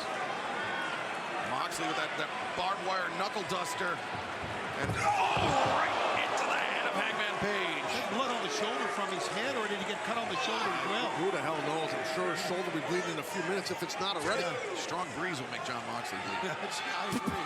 No, you know that happens when you bled a lot, right? That scar tissue is very thin. It's always thin, yeah, right. It happens. Looks like Moxley's got something going on in that boot right there. I don't know what he's got. Boy. Yeah, he's got a boot. He's got a fork, a blade. I don't know what he's got. Again, illegal. Yeah, that's a fork from John Moxley. Where's the butcher when you need him? Yeah, I was thinking this. This is very Abdulish. No doubt. We're laughing because we're sitting here. We're not in the ring with this maniac with a fork. Double leg. As Hangman, he's trying to wrestle that fork out of the hands of John Moxley, and Moxley trapped him in the triangle. Triangling him up right there. Hangman trapped in the triangle, and Moxley pin cushion it. That is graphic. Oh, man, that's bad. Oh, man. What wow, look at this. Man, oh, man. What a... Look at John Moxley. Blood just splattered all over the place. And Moxley just a running knee strike as well. We knew there would be blood. I don't know if we thought blood would be splattered like this about I agree with you. I didn't expect that. I mean, definitely some... We knew it'd be gory. It's Texas Death. And Moxley's not done. On our tremendous countdown special ahead of Revolution, I speculated that these two men would not leave San Francisco the same after this Texas Death match. And I take no satisfaction in the fact that those words seem to have come true, Tony. We've seen both these men injure each other. Both these men send the other to the hospital. During this rivalry we've seen over the past few months. Well, maybe this what's happening is going to... They have to go to this other violent level for things to be settled, possibly. Maybe that will... They've taken this to a whole new level. A whole new level. Damn chairs wrapped in barbed wire. I've seen some chairs wrapped in barbed wire. That's a lot about barbed wire. Damn. It was October 18th, 2022. John Moxley, Hangman Page competing for the AEW World Championship. It was a Title Tuesday event. That was when Hangman Adam Page was hospitalized by John Moxley. That is when Hangman Adam Page was taken out of action for nearly 3 months by John Moxley. And that was just the start of this. Whoa, saved himself, Mox did. Oh, God! Hangman leaving a bloody imprint on the barbed wire. Yeah, I spotted that also. Not only a bloody imprint, I think he left some skin on that barbed wire. That took crash and burn to a whole nother level, guys. Oh, man. Yeah, crash and bleed. This past January, Hangman Adam Page returned to action.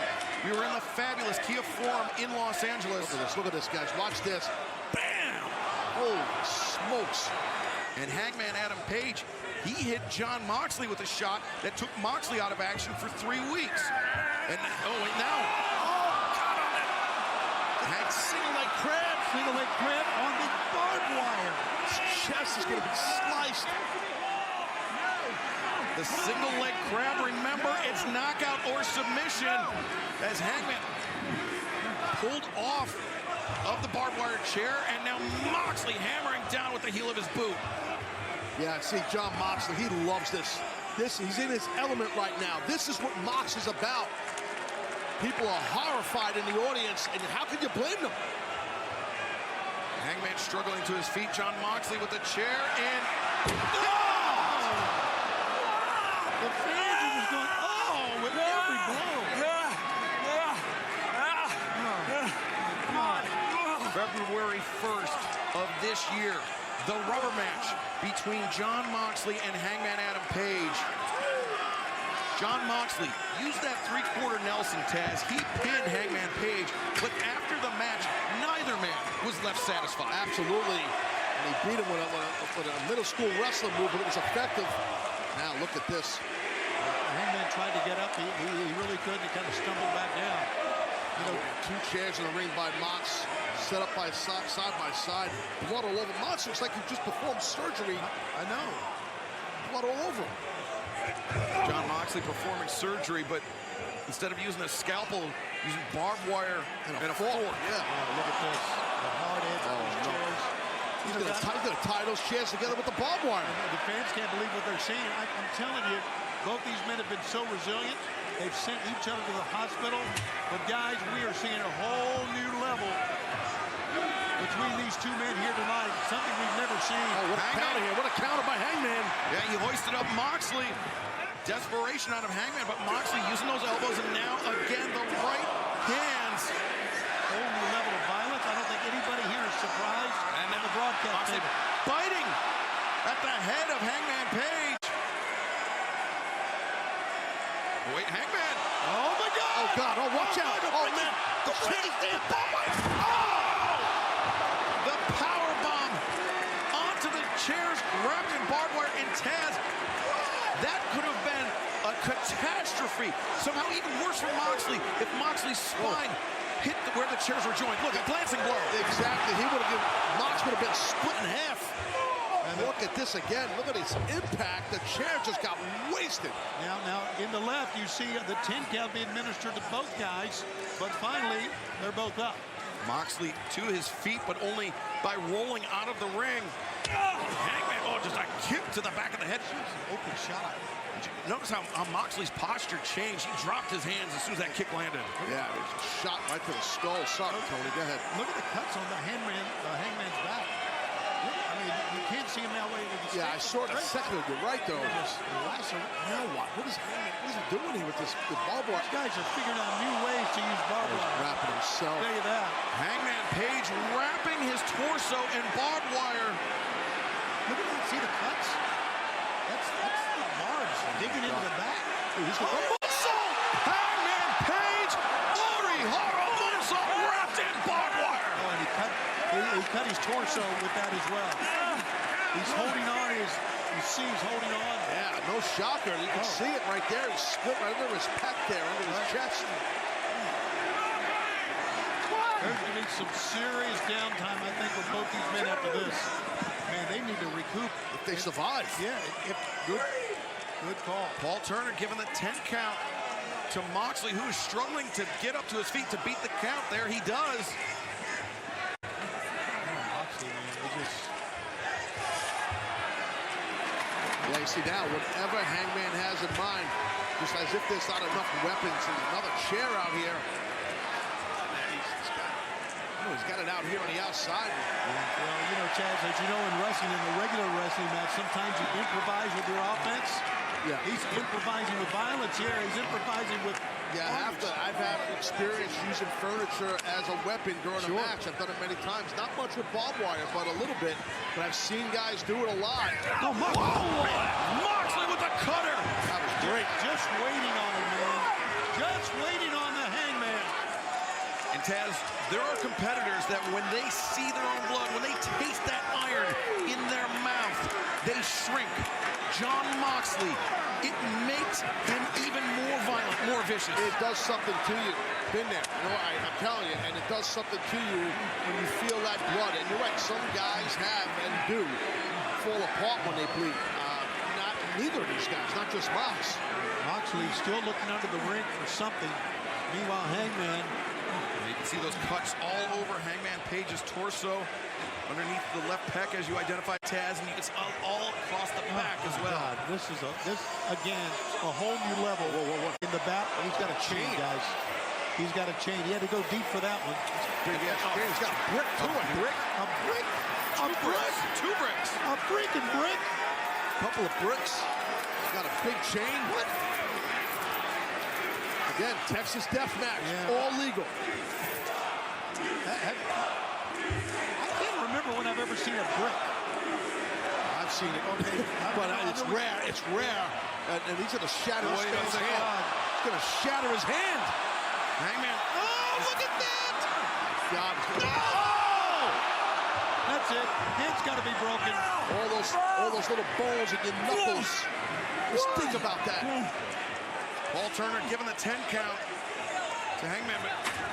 Now, Taz, if Hangman Page, if his right hand is shattered, even though the lariat hits with the rest of the arm, that still decreases the efficacy. You can't make a fist. You can't bring the power on that buckshot lariat the same way you would have, you know. You might be gun shy too because of too much pain. That's very true. Jon Moxley knows that. Jon Moxley knows exactly what he's doing. Oh! Right under. Oh my God! On the chain. Dude, that was a perfectly executed pile driver on a gigantic steel chain. Is there any part of Hangman's body that's exposed that hasn't been hit so far? Front side, sides, the back, the head. Look at this impact. Top of the head. The 10 count continues in the ring. Hangman up to his knees. Oh, Hangman drops.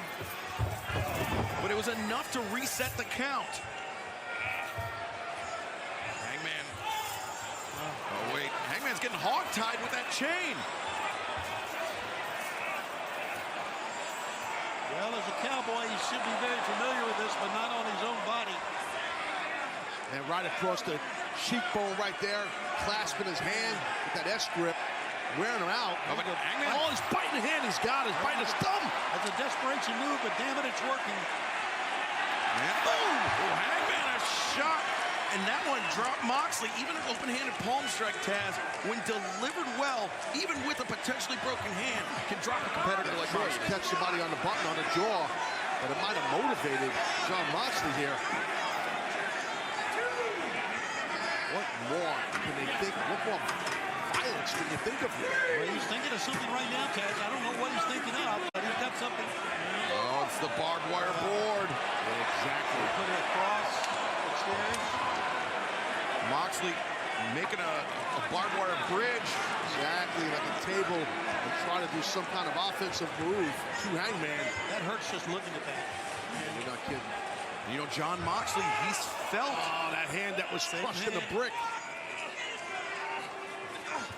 Jon Moxley has felt what it's like to crash through the barbed wire in a Texas death match. I'm telling you guys, on that barbed wire wrapped around the chair, there's skin.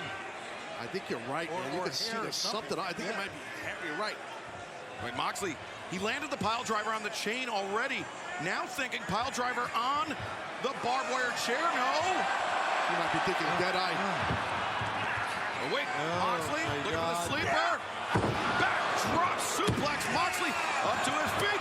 Hangman, the lariat connects. He had some momentum. He ate the suplex, Mox did, and then just got jacked with that clothesline. The fans are applauding. I think they're applauding because both men were able to rise up for just a moment. And now you hear the chant of "This is awesome," and you're damn right it is. It's something else. But Taz, as we talked about, that injury to Hangman's right hand, I think if that lariat was landed under better circumstances, Moxley might have gone out from that. I think you're right, but that roaring forearm, another one. Rolling elbow strikes. Oh, Moxley, the boot to the jaw of Hangman Adam Page. Moxley kicking at Hangman, and now, Hangman caught Moxley, and oh boy. Oh boy! Oh! Falling slam into the barbed wire covered chair. God, that had a burn like, oh man. And now Hangman. Dead eye. He stuck his top of his head into the barbed wire. And that was graphic. Oof. Stuck it into the barbed wire.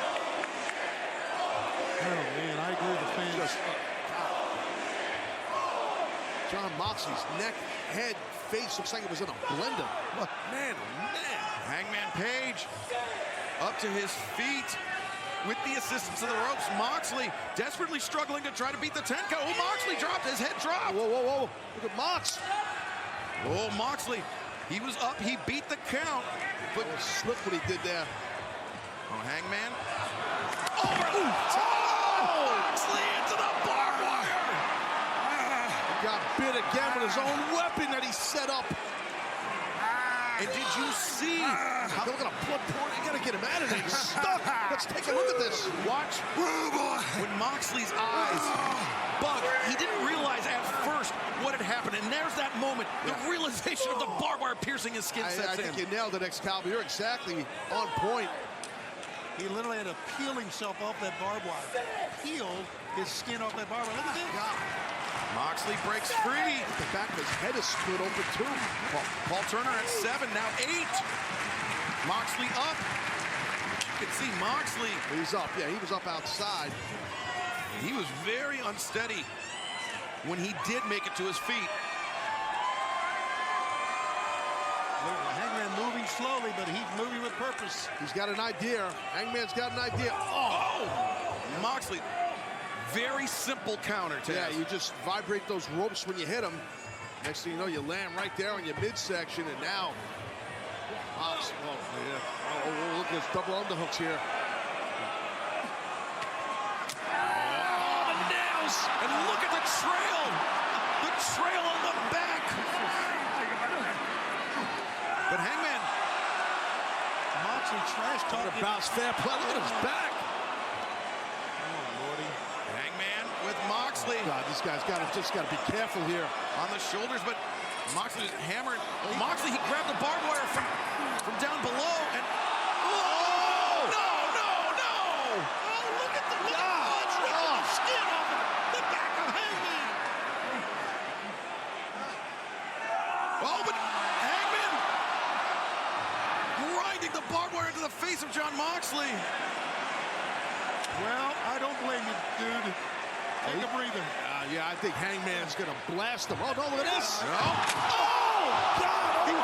He went head first, guys. He went head first. And most of Hangman's body actually overshot. That's the only thing that stopped Hangman from getting completely in. Let's take a look, guys. This is horrible. Head first. Oh, look. Oh, my God. Oh. But it was, if Hangman had landed flush into the barbed wire, he may be completely trapped. But now Paul Turner. That's a good call. Hangman was going head first. He tried to flip his body over so he wouldn't land on his head and still got caught with the... Paul Turner on 8. 9. Oh, that's it. Hangman's done. No, Hangman's up. He's up. Barely. Moxley says there's no way. Man, how much heart and fortitude does that man Hangman Page have? How much courage both men have being in this darn match.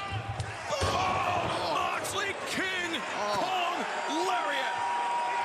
Here we go again. He said Mox said count him. He's done. Taz, you know as well as anybody, there's times when you hit somebody with a shot and you know that's it. Oh, you just know it. And that's exactly right. That's what Moxley, I think, feels here. How about that overhead shot? Blood, chains, bricks, barbed wire, bent chairs. Whoa, Hangman's up. He's got the fire in his eyes. Oh, he woke up Hangman here. Hangman sends Moxley into the corner. Oh, Moxley absorbed the counter. Oh, man. Landed a lariat of his own. Oh, brother. But I can see this coming. Oh, he's going to go buckshot, guys. Yes, he is. Yes, he is. Buckshot, no, underneath. Death Runner. Oh, the bricks. He got the bricks. No.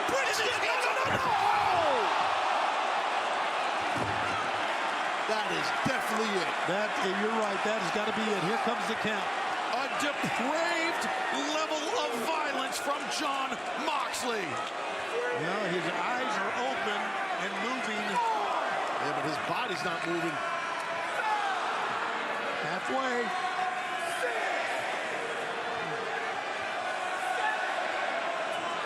Look at him moving. He's pulling himself up. How is he doing this? Hangman Adam Page. Oh, now Moxley. The rear naked choke is locked in.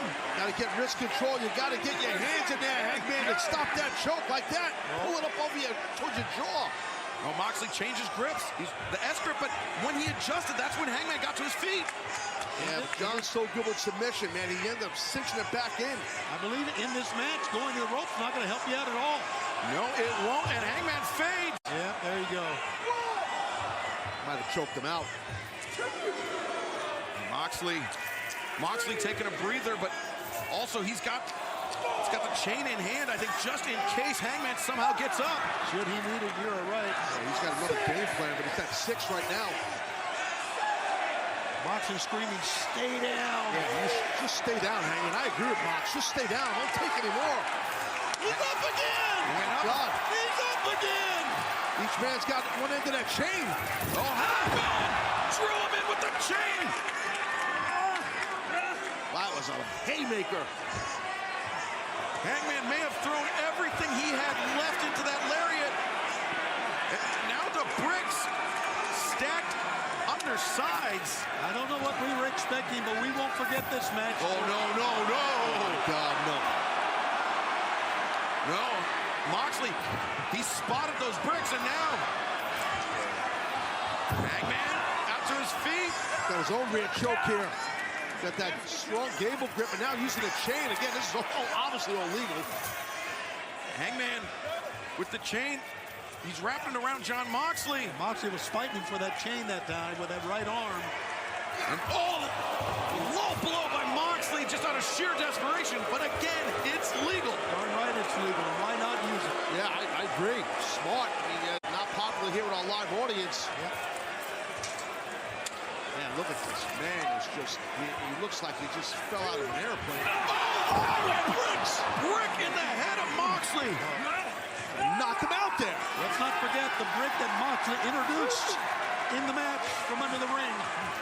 Jon Moxley wrapped in those chains. He looks like a modern incarnation of Bruiser Brody. Yeah. But Hangman Page maybe looking at Channel Stand the Lariat Hansen as Hangman. Shot! Lariat! With the chain, gets up. With the chain on the neck. Oh! And, no! Oh, this is dangerous. Hangman with the chain wrapped around the neck of Jon Moxley. Hit him. Oh, Moxley comes out. The winner of this match, Hangman Adam Page. Oh my God, what did we just witness? Taz, for Jon Moxley to tap out, I think he must have felt like his trachea was being crushed. Yeah, I mean, we saw what happened. That giant chains around his neck. Being hung, I mean, off this apron, I mean, he had no choice but to tap. And remember, it was the lariat to the throat by Hangman Page on Jon Moxley that took Moxley out of action for 3 weeks. That same trachea. You see, Yuta just ran out. He was seen him off camera, and Claudio and check up. Look at this violence here. This was wild. I mean, there were so many devices, forks. We talked about bricks being used, and of course the barbed wire was everywhere. It was so much. Just heavy-duty stuff here. Taz, once you get over the carnage, you got to tip your cap to both men, man. Absolutely, yes. Look at this. Rick, here comes the tap out. Yeah, he's being choked out. That's so dangerous. That is dangerous. Hangman Adam Page, victorious in the Texas Death Match over Jon Moxley. Hangman, he won, but at what cost, Taz? Man, I'm not sure if either of these men will be the same after this one. This was heavy-duty, just physical nastiness. Well, from one intense rivalry to another, Wardlow is challenging Samoa Joe for the TNT Championship. But that is only a very small part of this story. Let's take a look.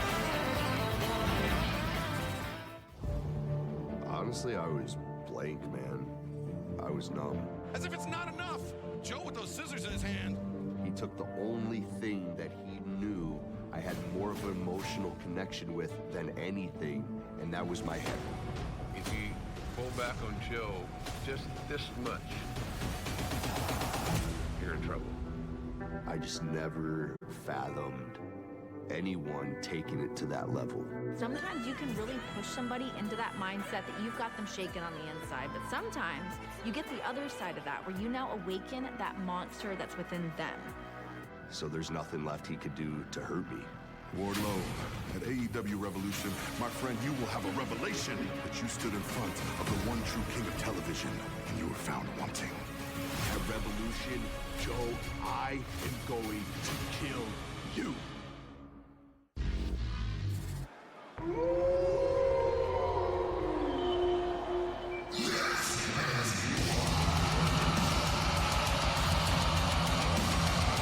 The following contest is set for one fall with a 20-minute time limit is for the TNT Championship.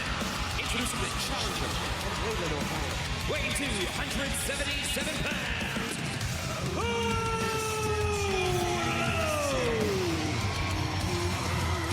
It was not long ago tag team, a successful tag team. But Taz, as is the nature of all tag teams, when you travel with another man, you're strategizing with another man, inevitably, you get to personal conversations. Absolutely, and you share things, you know, you're in the gym training, you guys are on the road together, you're grabbing breakfast at a hotel, you share things with that tag team partner, and that's what Wardlow did with Joe, and, well, Joe made a pay. From Huntington Beach, California, weighing 310 pounds, he is the Ring of Honor World Television Champion and the reigning and defending TNT Champion, the King of Television, Samoa Joe! Samoa Joe, the TNT Champion, but this match about so much more. And as we found out this past Wednesday night, whoever leaves the Chase Center tonight as TNT Champion will have to face Powerhouse Hobbs, the man that won the Face of the Revolution ladder match this past Wednesday night at Dynamite. And that TNT Championship match will take place this coming Wednesday, Tony. And now, I'm sorry, there is Hobbs, as you see, watching on. Sorry, Shivani. No, you're right, Taz. He is watching on from up in one of the suites here at the Chase Center. And a lot of confidence. Powerhouse Hobbs, of course, he won that in front of his hometown fans. And there goes Wardlow. I don't think Joe's surprised about this at all. As soon as the bell rang, Wardlow charging forward. Joe grabbing Wardlow by the boots, dragging him to the outside, but Wardlow landing a tough flush right hand, two of them. What you guys were talking about during the entrance of Wardlow was basically knowing about his father, about what the hair meant to him. And this was all premeditated by Joe. He even admitted to it.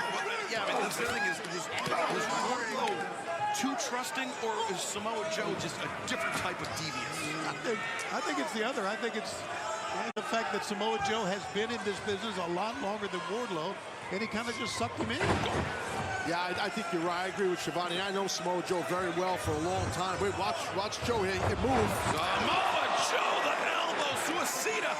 And that connected with the jaw of Wardlow. Yeah, in my career, I've done business with Samoa Joe, and he's a devious guy. Take a look at the athleticism of this massive athlete.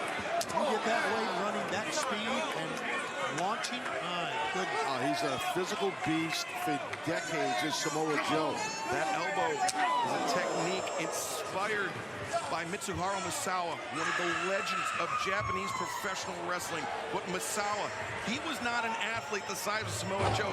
300 plus pounds, crashing through the ropes with that elbow, Taz, a completely different equation. The different level and the speed built up by Joe. And again, he's got those quick hands, Joe. He's an expert in submission. He can beat you in so many ways. He's only lost 2 matches since he's been here. Great job. Look at that, man. Great athleticism by the big Wardlow. Big man flying.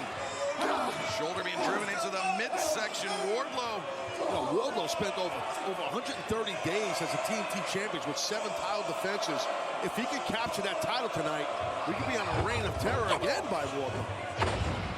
But that's a tall task, even though he has the advantage right now. Wardlow looking to become the 2-time TNT champion, but also exact some amount of revenge on Samoa Joe as Wardlow raining down those elbow strikes. Yeah, Excalibur, to your point, I think he needs to kind of rein in, if you will, his emotions a little bit.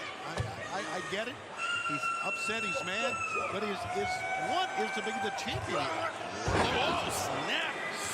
Yeah, and off of that point that you just made, Tony, you know, the thing is, with someone like Joe, if you make a mistake, you screw up because of your emotions are too much ahead of you, Joe will catch you and beat you quick. Damn right he will. Oh, Wardlow just dropping the elbow on Samoa Joe. Not an attack you often see from Wardlow, but it worked, though. A vicious and effective one. Absolutely. And Wardlow, no, he's trying to game plan his next offense here. Can't wait too long with someone like Samoa Joe. And again, you're trying to grab that TNT championship, earn that title. And remember, Remember the man looming large over this match, Powerhouse Hobbs. He will face the winner of this match for the TNT Championship this Wednesday night at Dynamite live from Sacramento. Yeah, you don't see Joe beat up, and there's Hobbs, Powerhouse Hobbs that we mentioned right there. You don't see Samoa Joe get worn down much by anybody, so Wardlow's looking good right here. DraftKings is official partner of AEW, and tonight anyone can play free for $25,000 in DraftKings Revolution Main Event Match Pool. Download the DraftKings app, use code AEW when you sign up, and play free tonight. Joe not out of this one. Oh, the front leg sweep. Love that. Yeah, clipping the knees of Wardlow. Shivani shows you how quick the feet are of a man as big as Joe. Yeah, he is so quick. He was up in the clutches of Wardlow just like 5 seconds before that. Got out of it, leg sweep, quickness, and again going to one point of attack. Yeah, wearing down a knee. And Excalibur, as you know, there's not much that you can do to Joe that hasn't been done to him before. No, or that he's done to himself. He's a huge risk taker for a man of his size. He was, yeah. Or is at times, I should say. That elbow right across the head, those quick hands. And if you're Wardlow, you cannot let Joe get control of this contest, or you're not going to leave here with that TNT title. Wardlow reversing Joe into the corner. Oh, man, that was impactful. That was from a man, an all-man. Hobbs even liked it. Yeah, he's smiling, buddy, but Samoa Joe.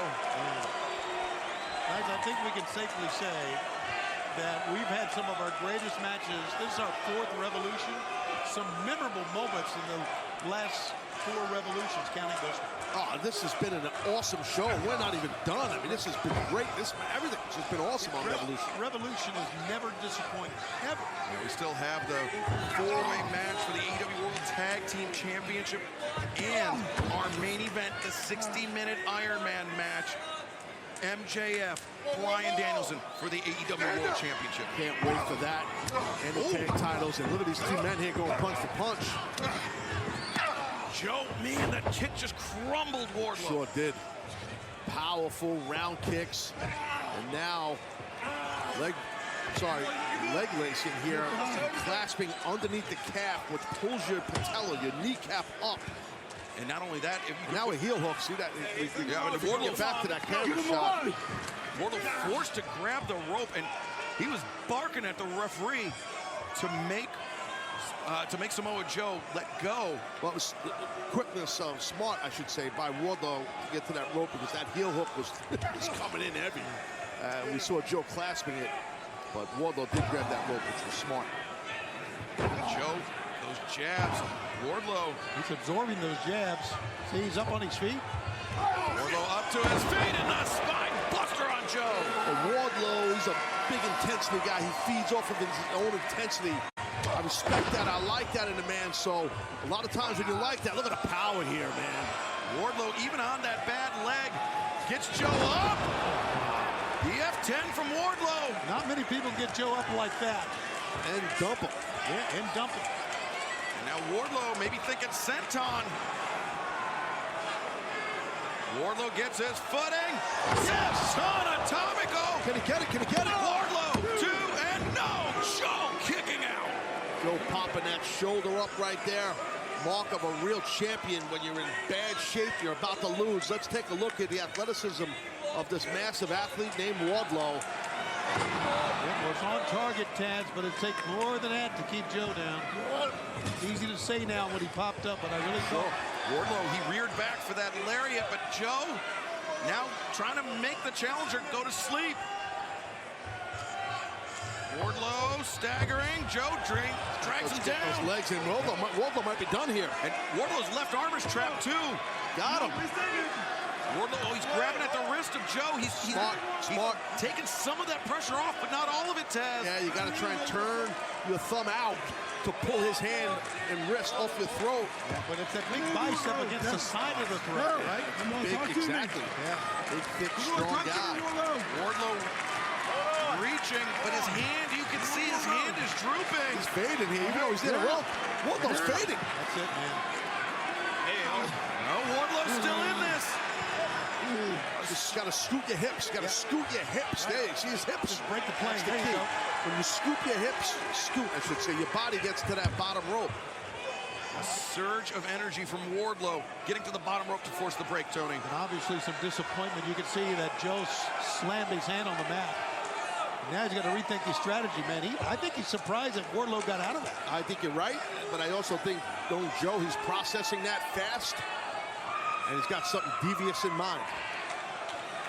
Yeah, for Samoa Joe, an athlete of his size, a tremendously high pro wrestling IQ.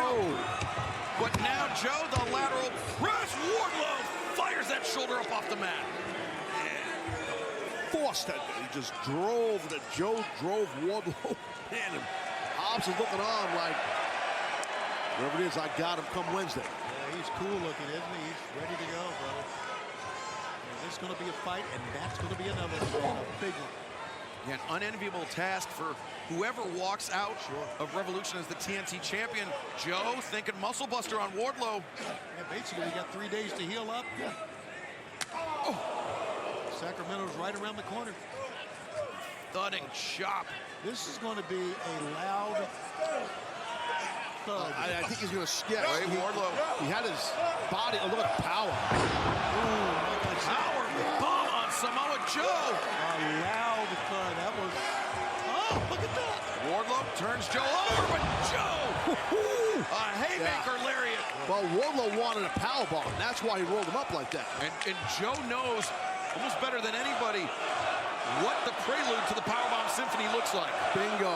Joe through his own symphony. I'll tell you, man, he exploded with that clothesline to Joe. Yeah, you're right, Taz. He just pushed off in those powerful legs and met him.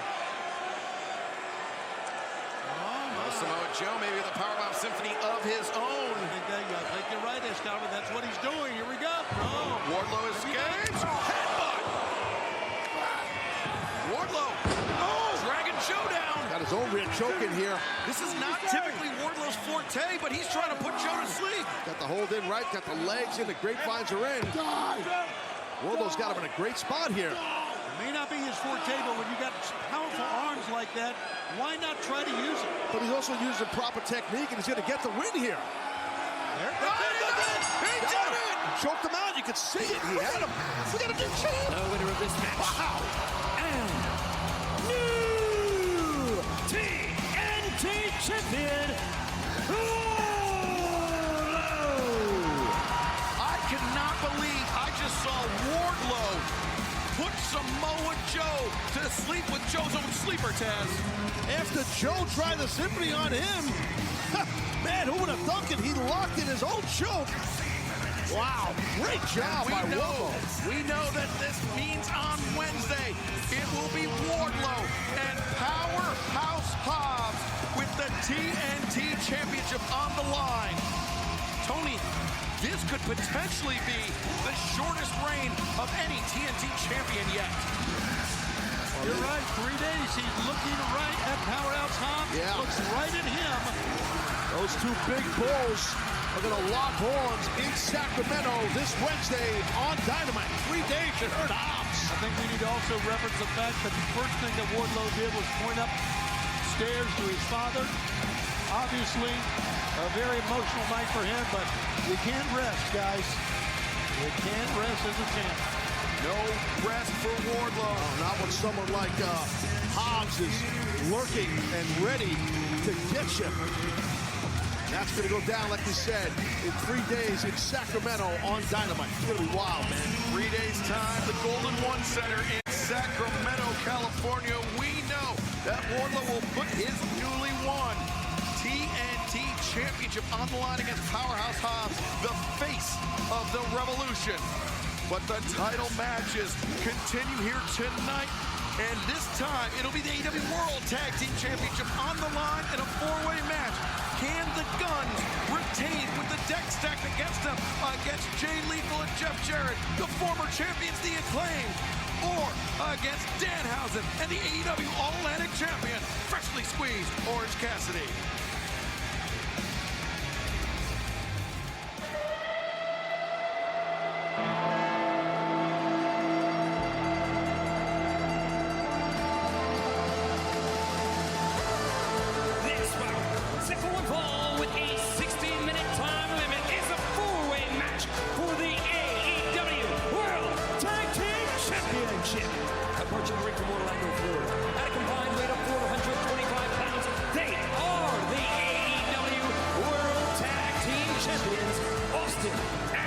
Captain, the Guns.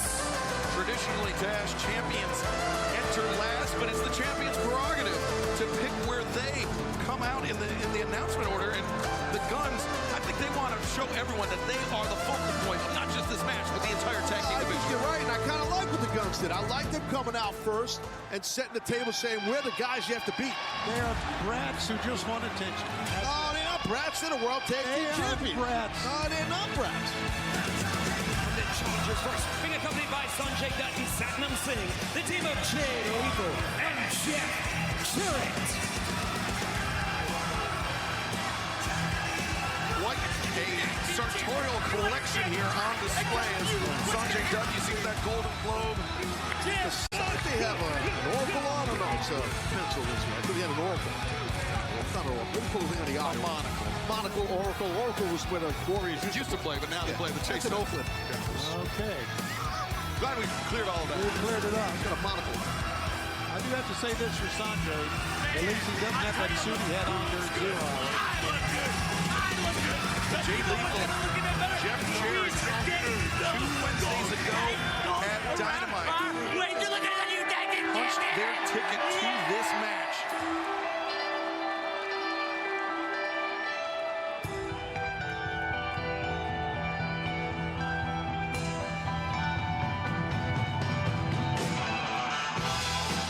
Next from wherever and weighing a real lot, the team of Danhausen and the AEW All-Atlantic Champion, Wrestling Scream, Orange Cassidy.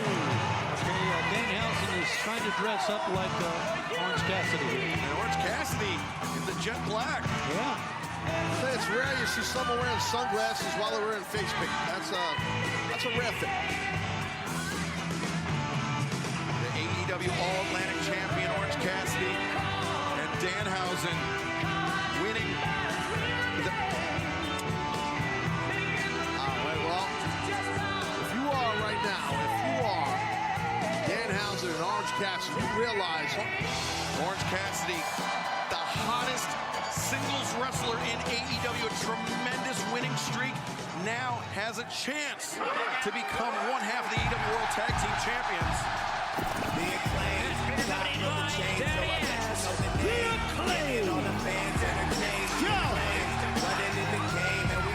listen. Everybody saying that they wanna be acclaimed. The Acclaim about to get the crowd open in San Fran, but we about to go Oakland.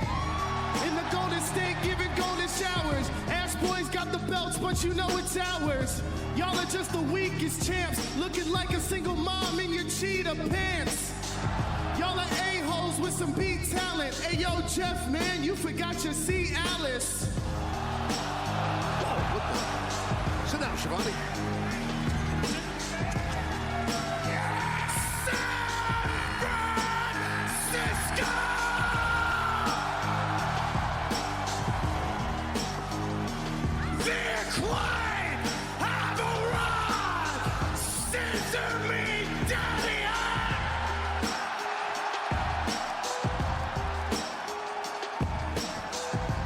Jay Lethal, Jeff Jarrett, Triple J as they're sometimes known, won the Tag Team Battle Royale 2 Wednesdays ago at Dynamite. Danhausen and Orange Cassidy winning the Casino Tag Team Royale this past Wednesday at Dynamite after the best friends, Chuck Taylor and Trent Beretta, were taken out by the Guns and the Firm.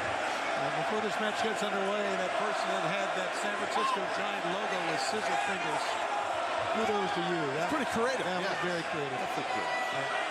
Now, here we go, man. Greatest fans in the world are right here in All Elite Wrestling. Yep, you are right, Excalibur, again. And you are right again. Jarrett just told Orange Cassidy, no, don't put your hands in your pockets. I'm not playing that game. Jarrett ducked under the collar elbow tie-up attempt, and now the struggle from Double J. Orange Cassidy not impressed. He knows just how to get under somebody's skin, and he's not going to let Jeff Jarrett do it. Yeah, no, absolutely not. Orange Cassidy was too sharp for that. And as you said, he has been on a roll. Orange Cassidy has been red hot. red hot. And that's good stuff. That's good stuff. I like that.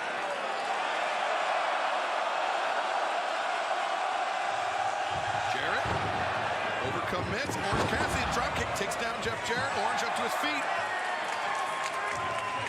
Whoa, watch out, that backdrop. Another one for Lethal. The hands are still in the pockets. Whoa! The specter of that orange punch made Jeff Jarrett back down. Danhausen now legal. Sends Orange into the corner. Orange still making progress as Danhausen. The lariats. Oh, this is some entertaining stuff, guys. It takes a while, but it'll get there. Yeah. And Lethal sent out, and watch out from behind. Jeff Jarrett brings Jay Lethal back down to earth. Triple J. So if I'm the Guns, I want to get in there, man. They could lose the belt after even being in. Exactly. They don't have to be pinned or submitted to lose those titles. That's right. Danhausen. Work on Rana, takes down Jay Lethal. Danhausen goes underneath. Northern Lights suplex. 2 and no. Jeff Jarrett breaking up the pinning predicament. This is something you never thought you'd see. Jeff Jarrett in the ring with Danhausen. I thought I'd see that my whole life. I did. Jarrett did it. Might have been like this past week. I meant like maybe a while ago.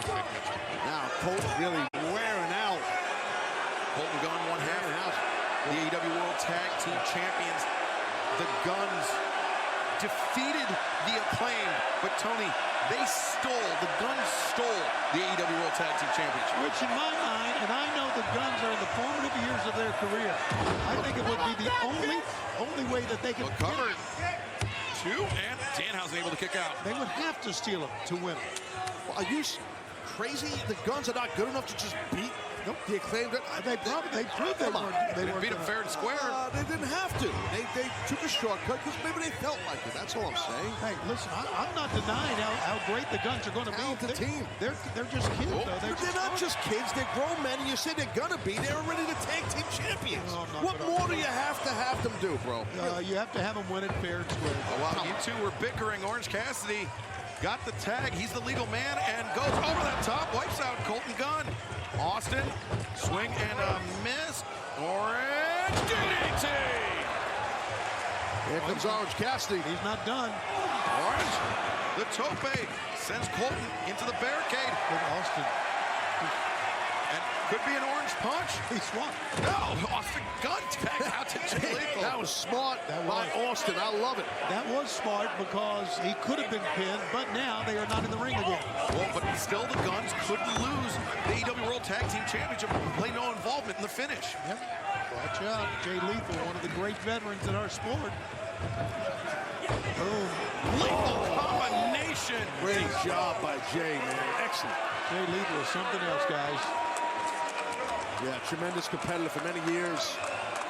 World traveler, so successful. And Orange Cassidy, stun dog millionaire, big counter. And Max Caster, one half of the former AEW World Tag Team Champions, the Acclaimed, makes the tag. The Acclaimed seeing their first legal action of this match. Great teamwork already by the Acclaimed. Elbow strike to the jaw. Jeff Jarrett and... Well, what the hell, Sanjay? Sanjay? What is Sanjay? Get out of there. What are you doing? It's a four-way match. There's no disqualifications, and Sanjay Dutt pencil fell out of his ear. Yeah, baby. I'm all for this. I'm all for this. Bowens. Scissor me timbers. Man, big Yahtzee right there. Sanjay just flopping around like a fish on the outside. Yeah, baby. Shut down there, yeah. That was a good move by the Guns, man. Guns going after the former champs. Get them while they're scissoring, right? Not a bad move at all by the Guns. Of course, they're distracted, celebrating, and jumping. Chant of ass boys raining down. They're not ass boys. They're the champions, damn it. Well, mutually exclusive. I think the fans were saying ass boys. Jeff Jarrett. Jarrett, the master man. And you know what? Jeff Jarrett has been in wrestling for a long time. He still looks great, doesn't he? He's in great shape. There's no doubt about it. Jarrett. Leg sweep on Bowens. Savvy, buddy. Oh, very savvy. Jeff has been there, done that. He knows, man. He's been all over the world and succeeded everywhere. Jeff Jarrett. A lot of respect for Jeff Jarrett. Jeff Jarrett just less than a month shy of his 37th anniversary of his first match in professional wrestling. How about that? 37 years. You got guys in the match that are not 37 years old. Several of them. That's right. That says a lot. That number says it all, I think, about Jeff Jarrett. Oh, man, right now the Gun's looking good. Look at this. Wow. Way to go, Guns. There you go. It's Austin looking for the cover. Shoot. Man, I'll tell you, good job right there by the Guns. Yeah, you know what that shows me, Taz? That shows me the Guns don't have to resort to cheating to win a match. They don't, but sometimes in life you have to cheat. It's fun. It's fun. That's what I'm saying. Well, when it's successful, maybe. No, forget it. Okay, that's all right. Bowens is in trouble. He's getting that delayed vertical suplex, Shivani. Yeah. And Austin showing a lot of power right now. Look at they're working together like they talked about, right? Yeah, that's right. That's right. This agreement between the Guns and Triple J. Yeah, there's the agreement that they talked about. Look at this. A four-way struck Jones. I love it. A little mock scissor action. Oh, wait. Bowen's not having it. Yeah, but Bowens got up between four men, in the midst of four men. The Guns overwhelming Anthony Bowens. The tag made out to Jeff Jarrett. Seems like the plan for the Guns and Triple J wear down the former champs, the Acclaimed, Taz. Yeah, and it's worked. Oh, that backfired right there for Triple J.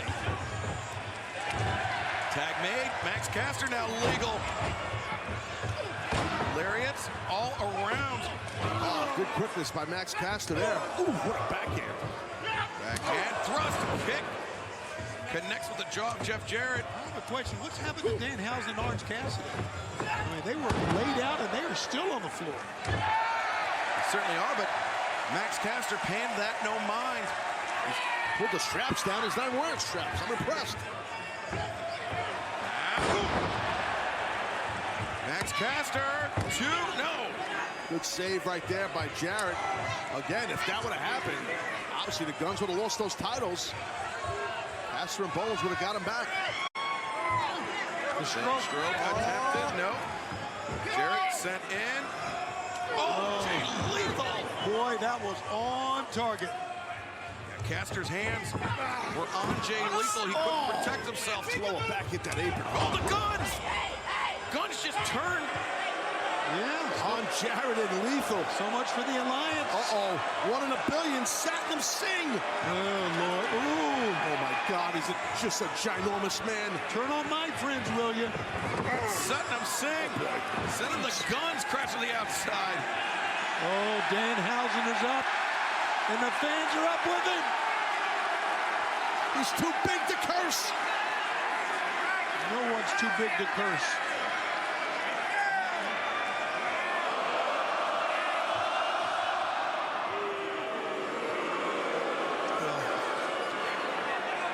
Enter the idiot.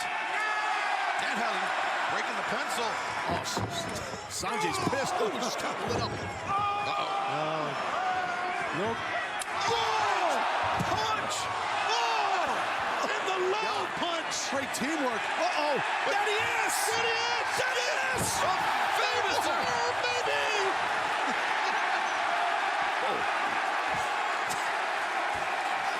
You owe me a drink. That's a great one. Oh! And low blow to Dad. What the hell? This is one entertaining match, guys. Double low blows by the Guns on their own father. What kind of family is that? The Acclaimed up to their feet, taking out the Guns. And Austin sent over the top. Colton Gunn isolated. Yeah, Colton. Yeah, you're right. He's singled out. Back elbows. Combination from Bowens. Colton very unsteady. Caster. Bowens. Ooh, what a knee strike. Tell you what, Colton got done. That was some shot. Austin charges in. The arrival.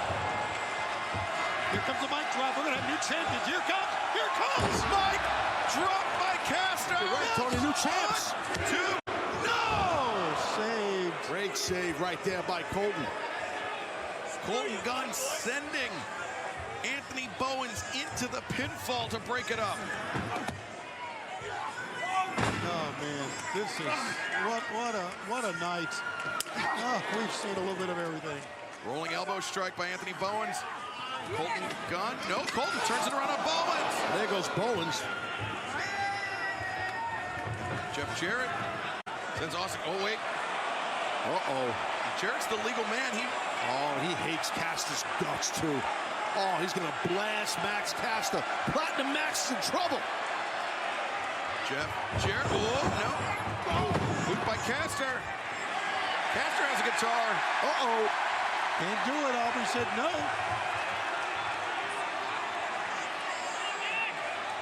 Aubrey Edwards trying to plead with Max Caster. Aubrey. Yeah, they may do her, but she did the right thing. Wait a minute. Oh, the Golden Globe. Oh, wow. And Jeff Jarrett. Stroke. The stroke. They're your new champs right there. I can't believe this is gonna happen. 1, 2, and oh! How about the perseverance of Max Caster? Great kick out by Caster. Jay Lethal, Jeff Jarrett, both men apoplectic. They thought. Oh, whoa, he better watch that. He's gonna get himself disqualified and fined. You gotta be careful there. That's not good on many levels. Look at Aubrey Edwards. Yeah, she's not one to play. No. There's a tag. I think Austin. Yeah, Austin got the blind tag. And Jarrett thrown onto Lethal and Danhausen. He got tagged in by Caster. Danhausen, this is gonna do it. Austin charges in. German suplex by Danhausen. He's dropped the elbow pad. Austin's in trouble here. And not just because of the curse. Danhausen, went for the pump kick. They got him. On the 310 to Yuma. 1, 2, 3. They Winners of this match and still AEW World Tag Team Champions, the Guns. Colton and Austin Gunn overcoming the odds, retaining the AEW World Tag Team Championship. Taz, walk us through what we just witnessed, because the Guns somehow, some way, by hook and by crook, retaining the title. Yeah, it was just great timing they had. Danhausen singled out, hit it, done. I mean, listen, you can't discredit these men as the World Tag Team Champions. They pulled it off legal as heck right there. Super impressed, happy for the Guns. Let's go down to the remarkable Renee Paquette. Austin Colton, congratulations on retaining the AEW Tag Team Championships. How do you guys feel after that victory? I just have one question. Who's an ass boy now? We demand respect. We beat FTR. We beat The Acclaim. We beat Jay Lethal, Jeff Jarrett. We are the best tag team in the world.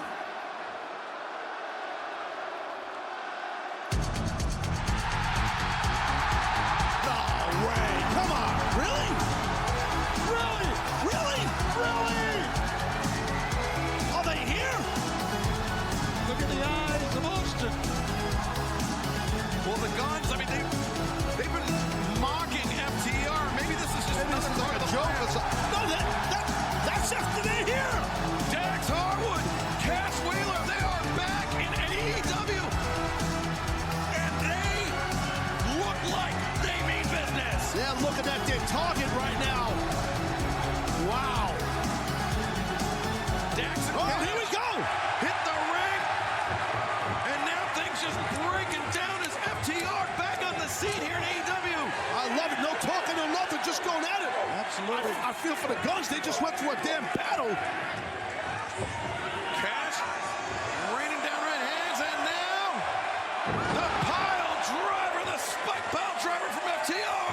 Wow. Looks like Dax got popped in the eye or something. Machine! FTR with an emphatic statement for our AEW World Tag Team Champions. Yeah, you're right, Dax is bleeding. He doesn't give a damn right now, does he? Yeah, no, they were those guys with throwing hands, exchanging. What a reaction here for FTR. Oh, he's picking up a belt. There you go. Now that looks right to me. Hey, these guys win championships on their days off, man. They are former AEW World Tag Team Champions. Will FTR be future World Champions here in All Elite Wrestling? While the Guns retain, but FTR bursting back onto the scene here in AEW. I didn't even know they were here. Did you? I didn't. No. Backstage all day. I didn't see them at all. Not at all backstage. No clue. Shocked everyone showing up here. When I heard that music play, I thought it was like a joke by the Guns, but no joke. FTR exploding back on the scene here in AEW in impactful fashion for sure. Dax Harwood, Cash Wheeler, back and with the AEW World Tag Team Championship in their sights. Absolutely, man. Good to have them back. Well, right now, we have just one more match left, and it is for the AEW World Championship, and for the first time, that championship will be on the line in a 60-minute Iron Man match. Whoever scores the most falls within 60 minutes will win the match. Falls will be decided by pinfall, disqualification, counters, or submission. No rest between falls.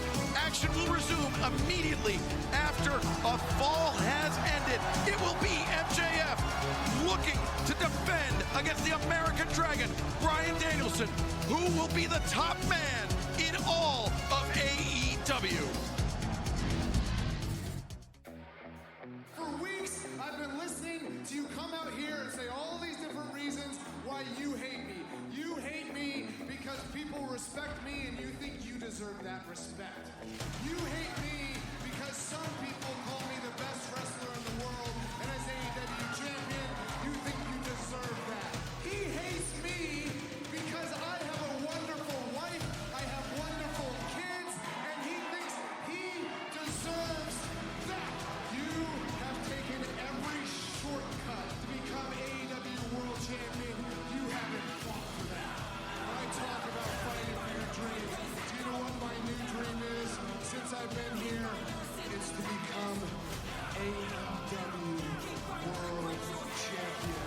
You better be ready to fight with everything you have for 60 full minutes, and if you don't, you are going to get your head kicked in. Bring the pain. Hey.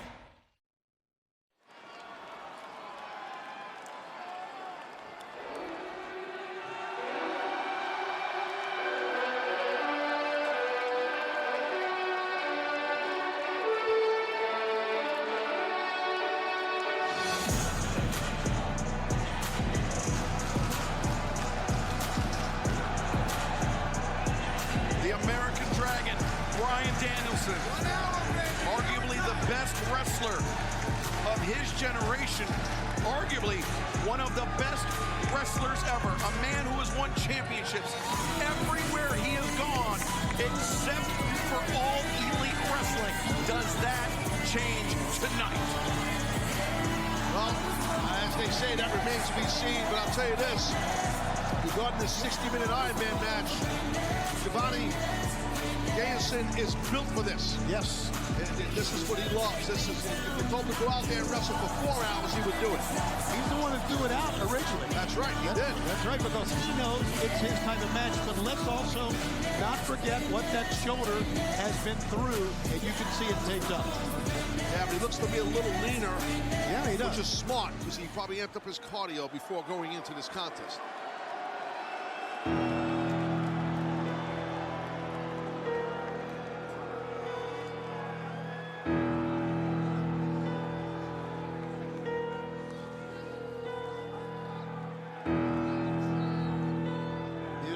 apropos for a terrible human being.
Yesterday, not today.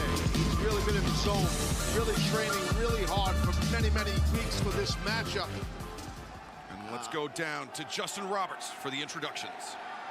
San Francisco, California, your Revolution main event is a 60-minute Iron Man match for the All Elite Wrestling World Championship.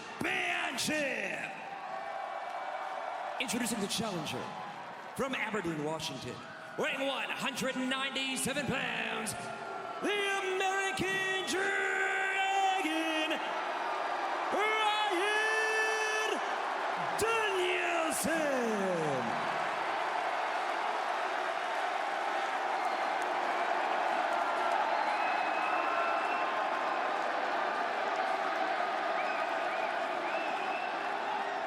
And his opponent, from Plainview, Long Island, New York, weighing 226 pounds, he is the All Elite Wrestling World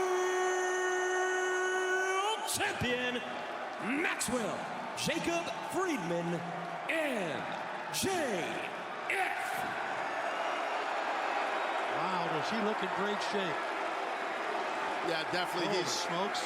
He's busted his ass, you know, and he looks amazing. He's worked really hard. But did you see how he dropped the belt there? Maybe some nerves. A little bit. That's a good observation by you, Excalibur. I don't think there's got to be. Yeah, but off of Excalibur's point, though, Tony, I don't think that's good. I do, in my professional opinion. You have to, you're going to be in this thing. That's what it's all about, that gorgeous world title. Well, the old cliche is cat that ate the canary, and that's exactly the way Bryan Danielson has looked the entire time that Max has walked to the ring. You mentioned the training regimen of MJF. Bryan Danielson training extremely hard as well. The bell has rung, and the third man in the ring, Bryce Remsburg. He's been training his ass off as well. Yeah, no, that's true. This match guaranteed to go 60 minutes. I want to say this before these guys touch here. You know, a moment ago we had a close-up view of Danielson's face and one of MJF's face. One man looked like he was pressing a little bit. The other one didn't, just by their eyes. And I think that's it's important for MJF not to do that. He's intense, but he's got to stay poised because his opponent is not going to stress, and that's so important in a long match. Taz and Excalibur, the fans are ready, aren't they? They were on their feet after the bell sounded, ready for this one. And this now, you just, right away, you could see I can see what Danielson's trying to do. He wants to bait him in to wrestle. He wants to bait him into his place, playing with him, smiling at him, laughing at him.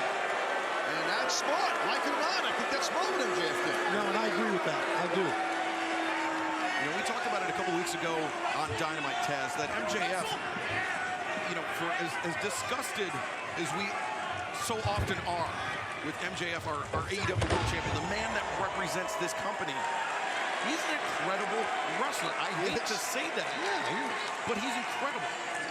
He absolutely is the world champion for a reason.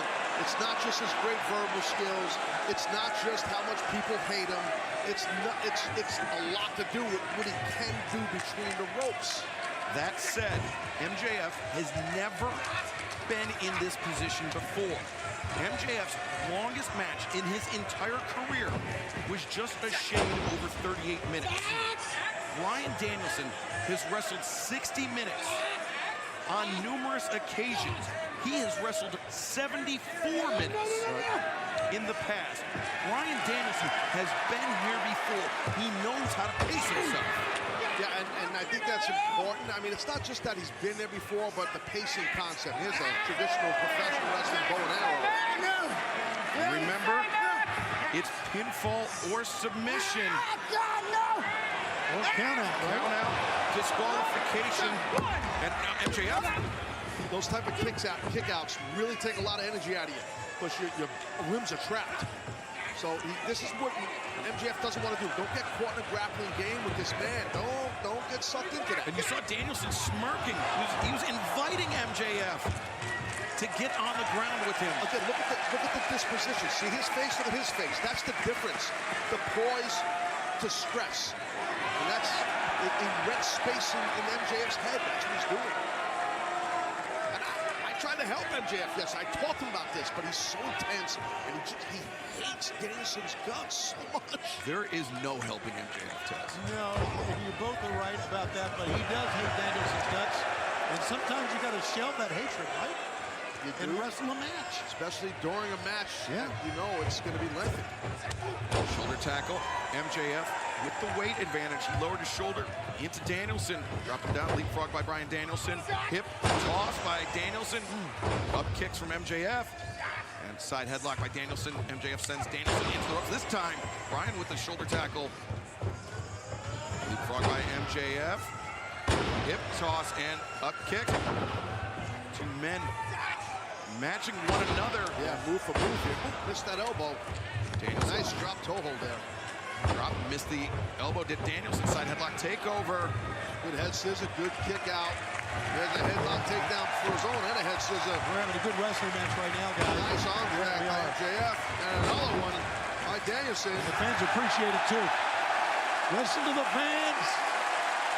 And Taz, we said it about MJF, but I think that exchange may have proven to a lot of fans, maybe a lot of doubters of MJF, just how good he is. Absolutely. And you can see the eyes of Danielson like, all right, that's impressive. And I don't know why anybody would doubt anybody. You get to this level in this industry, to a friggin' level like this, and any fan that can doubt anybody for being between these ropes in a company this size, you gotta be a friggin' idiot. I don't care who, if it's a champion or anything, that aggravates me, I gotta tell you. We're not doubting MJF as a performer. I'm not talking about MJF, I'm talking about in general. People doubting people. You can't doubt anyone when you get to this level. I doubt him as a human being. I'm not even talking about that. Shabani, Roll roundhouse kick attempted. Tony. What is MJF? How's it doing? MJF is in. Here's the deal. You can't get counted out on that. You can have a lose a call. He's got a game plan. Don't you worry about it. He's got a game plan. Relax. Maybe his game plan is just burn clock. Well, that's a game plan. We see it happen in football all the time, right? Clock management is pretty important. I went a little too far there. I mean, that's what do you mean problem? Conduct every kind of unit. in my estimation, I think in his heart, MJF, he wants to be respected. He wants to be loved. Love Bryan Danielson, but he's so insecure that he just doubts himself rather than doing the work, putting himself out there and taking a risk. Hold on, let me interrupt you. You're not talking to me, but you just said doing the work. This guy is... Oh no, is this gonna cost me a star, Dave? Maybe I won't get the Bryan Danielson award. He's worked his ass off. You're saying do the work, Excalibur. Look at the work this guy's done. What are you saying that for? Well, MJF sliding in. But the thing is, he resorts to all these shortcuts, these head games, just because of how insecure that he is. I mean, that's what scumbag. You just can't say he didn't do work. He's worked really hard, even before this match. But shortcuts, I get what you're saying. I do. He does do that sometimes, and it probably is due to insecurities. I don't disagree with this gaslighting by MJF is, I mean, he's a world champion gaslighter. He's a creep. There's a good standing switches by both men. You're going to get your hand inside, crotch there, and turn. Oh, now full Nelson reversed around. MJF drops. Danielson rolls up MJF. Danielson, oh, the full Nelson. You can see Danielson, I believe, with an S grip locked in, Taz. It is. Look at all the weight though. You don't see a guy do a full Nelson like that. That's tough, carrying a guy's weight like that while he's got the Nelson on. Great escape by MJF. Yeah, it really was. But Danielson realizing that he's at about a 30-pound weight disadvantage with MJF, and so he was using the body to put even more downward pressure on MJF. Once that Romero special, you can tell, and MJF knows that's why he's extending the arms forward. Oh, that'll get your hands back. Danielson, fingers under the nose.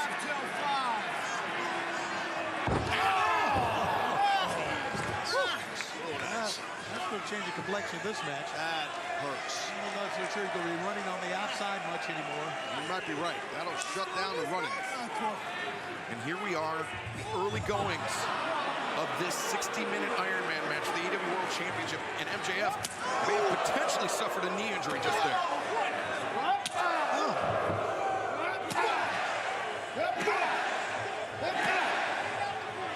Now this is it. This is the part where we'll see if MJF can hang. Because Bryan Danielson, as we well know, one of the great strikers in AEW. Oh, MJF. Now he's hanging. Gotta give it to him. Grabbing the trunks, driving Danielson face first into that middle turnbuckle. The flat of the boot into the jaw of Danielson, courtesy of our AEW World Champion MJF. MJF sending Danielson into the... Oh, big backdrop there. Back body drop, but no sense of urgency by MJF right now. Yeah, I agree with you on that. I do think you got to get some more offense on him before you get a little too cocky. But hey, he's the world champion. He's got a game plan, I guess. And there you go. There's another backdrop. MJF, apparently, we talked about burning clock earlier, Taz. He's got to have a mental clock in his head. I mean, it's tough, but, approximately how long this match is going, how much time he's burned off this clock. Well, I got to be honest. I don't know the small package. It's like Cradle, too. Yeah, if I was MJF, I would not even think of the clock. I would think of retaining my title against a guy who's been a world champion many times. I mean, I think that's more the important thing in my opinion. Yeah, I think you don't think of the clock until it gets down to the end, right? Yeah, you just keep fighting and just keep trying to defend. And, And back body drop again. MJF sent for a ride. Try to win as many falls as you can. Danielson, a little homage to Jushin Thunder Liger there. And that is the name of the game, Tony. Winning as many falls as you can, but just one more than your opponent will score the win. Here we go. Try to escape, go get him. Bryan Danielson.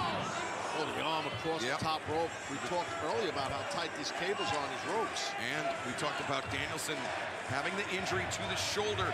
MJF basically hiring hitmen to go after Danielson. That shoulder went right into that top turnbuckle. Danielson fended all of them off, but... What a break here. Of course he is. I'll tell you, that's that much going on. Danielson fended all of them fan of a water break during a match. I'm not. I'm a little old school. I never had water. I'm sorry, Tony. I'm just in the middle of a conversation with myself. Yeah. I never had water during a match. I don't agree with much anything that guy being out. Danielson, you know, he was put through his paces. He is always looking for shortcuts, and I think he's trying to take one right now. That worked, though, I can tell you that. Again, on that shoulder, was speaking of Excalibur head on. Danielson was put through his paces, facing some of the tough cover here from MJF, looking for his first fall. But Danielson, he fended off all those challenges. He climbed the ranks. He earned that #1 contender spot here in AEW. But he did not come out unscathed.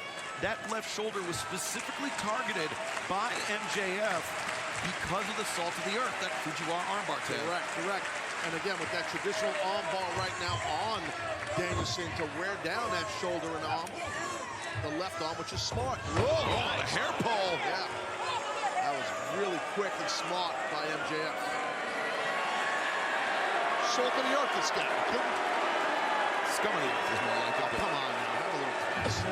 Excalibur's right on this side. Danielson sent spilling to the floor by MJF. Danielson, we mentioned, climbing the ranks here in AEW, earning his way to this match, earning his way to the #1 contendership. MJF, as you said, Taz, he's done the work. He's an incredible wrestler, but very rarely does he earn things through his grit.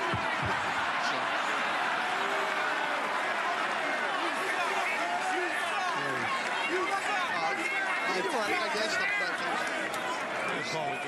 That was once again, might end up in that front row anyway. MJF, he brings out the worst in people. Yeah, he burned too much time on the floor. Speaking of burning, he's gonna pay for it. Danielson, the elbow. Oh no, MJF turned it around and drove Danielson's shoulder first into the barricade. That was a quick count. Sorry. He used Danielson's momentum against him. Yeah. He just leaned back.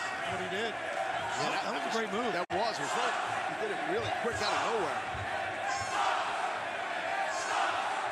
Now the hammerlock. Hammerlock with a front headlock. Got the thumb. DDT. Danielson got spiked. Oh, man, this might be a fall here. 1, 2. No, Bryan able to kick out. If I remember correctly, we haven't seen a lot of near falls, correct, guys? No, we have not, but not even close. That seems to be rapidly changing right now. Got that arm figure forward right there and a key lock. Above the head right there.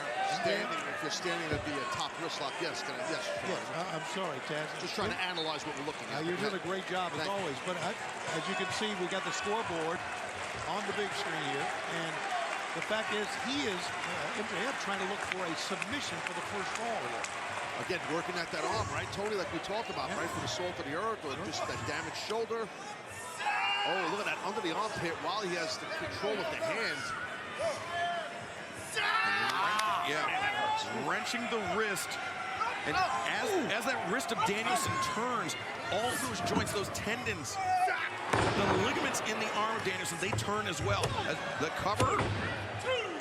So smart to go for that quick cover by MJF after throwing him on the arm. Arm is trapped. Look at this. Oh, wow. Nice. Hammerlock with that back throw. Cover. MJF only getting a 2 count. Still in search of his first fall. Now choking Danielson. I don't know what that has to do with the shoulder, but I guess it's effective. Taking the oxygen away from the opponent while he's trying to recover. I think probably, I would think that Max is a little bit frustrated too. Sure. Hence why he started choking him. He also despises the man because he hates him. Sometimes you hate someone, you want to choke them. There are not many people he likes in the world. Tony, we've got time. We can do a little armchair psychoanalysis here. Does MJF hate Bryan Danielson more, or does MJF hate himself more? Wow, that's good. He's very insecure, like we talked about. And you can tell that someone who is that miserable must hate himself in some way. I love how 2 guys that are professional wrestling announcers are actually psychiatrists on a wrestling show. Stop! You see at the corner of your screen, we have crossed the first quarter hour of this match as MJF with the arm captured, but Danielson a headbutt.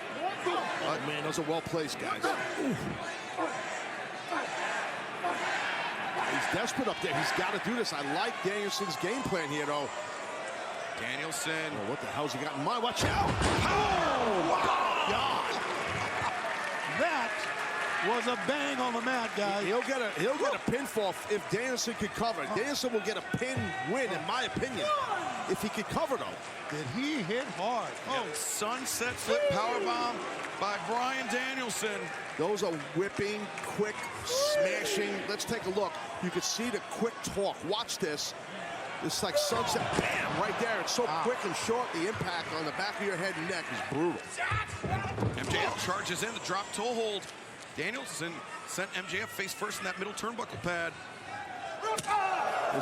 This here is the American Dragon's game. Round kicks, chops, wear out the chest.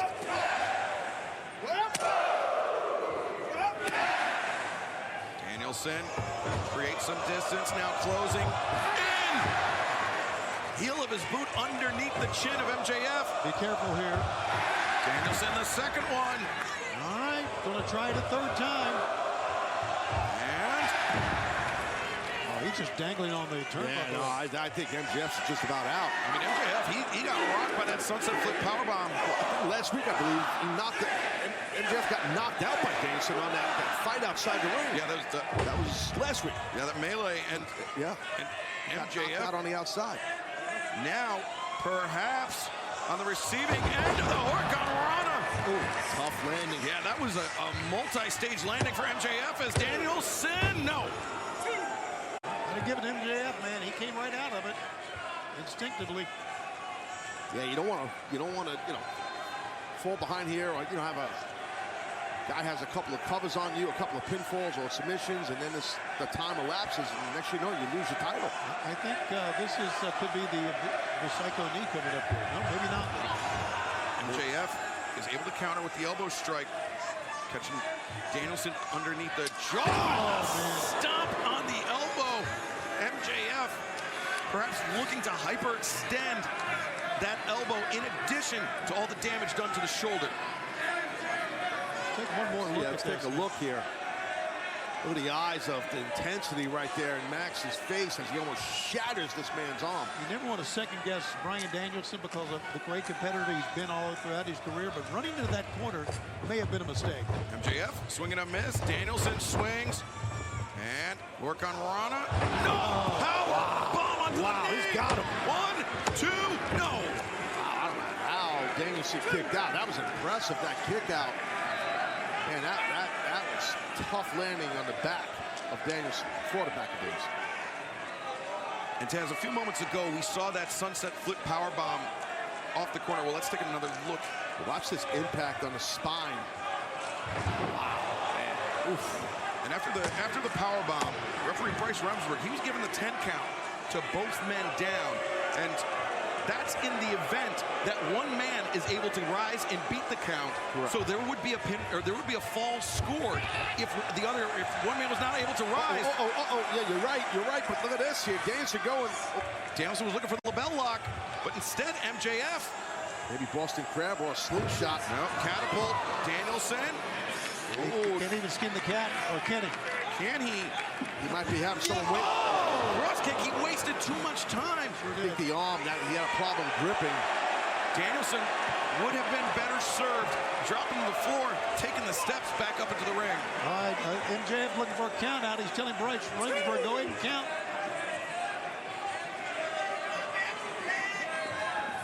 And again, a count out would give MJF a 1-0 lead. Yeah, I don't blame MJF. I think it's good strategy. And he's going out, obviously. Let's see what he's doing here. What the hell is this? MJF, the Quebrada, lands on his feet, and he tweaked his knee. Buckled his knee for sure. Yeah. That was we will say bad move. Watch out! And Danielson, the tope scores. Yeah, MJF kind of went to something you don't see him do much with that moonsault. And he buckled his knee, and then, you know it, the American Dragon made him pay. You know, we saw in the very early goings of this match when Danielson was looking for that Romero special. He couldn't get the Romero special, but instead he stomped. Yeah, I forgot about that. That's a good point. On the knees. That's a good point, yeah. Critical mistake, though, by MJF, man. That knee. It was a big mistake. It may haunt him the rest of this match. And Taz, that stomp by Danielson, that double stomp, I mean, that could create a partial tear. Sure. Which then, that Quebrada attempt by MJF, the miss landing on his feet, could become a full-blown tear. Absolutely. Oh, wait, MJF! Salt to the earth! Flew right into that armbar. He's got that thing, got that figure four grip on it. Oh, but Danielson, he clasped his hands. Smart. And he rolling through to break everything. Brian rolls through. MJF, though. Got that pump handle with a half. Caught him into the pump hand. Oh, MJF, no! Oh, man. Wow. That was nasty. That was nasty. It is not often that you visibly wince, become animated here at the desk, but you just slapped me on the shoulder and turned your head. Sorry, I did. I apologize because I've landed on the back of my skull. Yeah, and so is Brian Danielson. And got hurt very badly doing it, and this was very high and nasty. And look at this angle here. That just makes me cringe as someone who's broken their neck. So, you know. Yeah, I mean, I wasn't. I'm sorry, I slapped you. No, I wasn't looking for an apology. I was just trying to underscore the severity of that, and also underscore the heart of Danielson being able to kick out of something like that. I don't know how he kicked out. I don't know. I mean, it shows how tough Danielson is. Man, that was wicked, guys. I'm telling you, wicked. That's why they call this Iron Man. Danielson lands on his feet, back elbow attempted by MJF, swing and a miss. Danielson using the elbow strike. Yeah, he landed hard, and again, you saw him grab that left shoulder right away, that upper bicep shoulder area. Again, the 10 count by the referee in the event that one man is able to beat it and one man isn't. And what a way that would be for our first fall to take place in this 60-minute Ironman match, Tony. And we approach the 30-minute. We are very deep into this one. We approach the 30-minute mark here. Inside cradle in that small package. 2.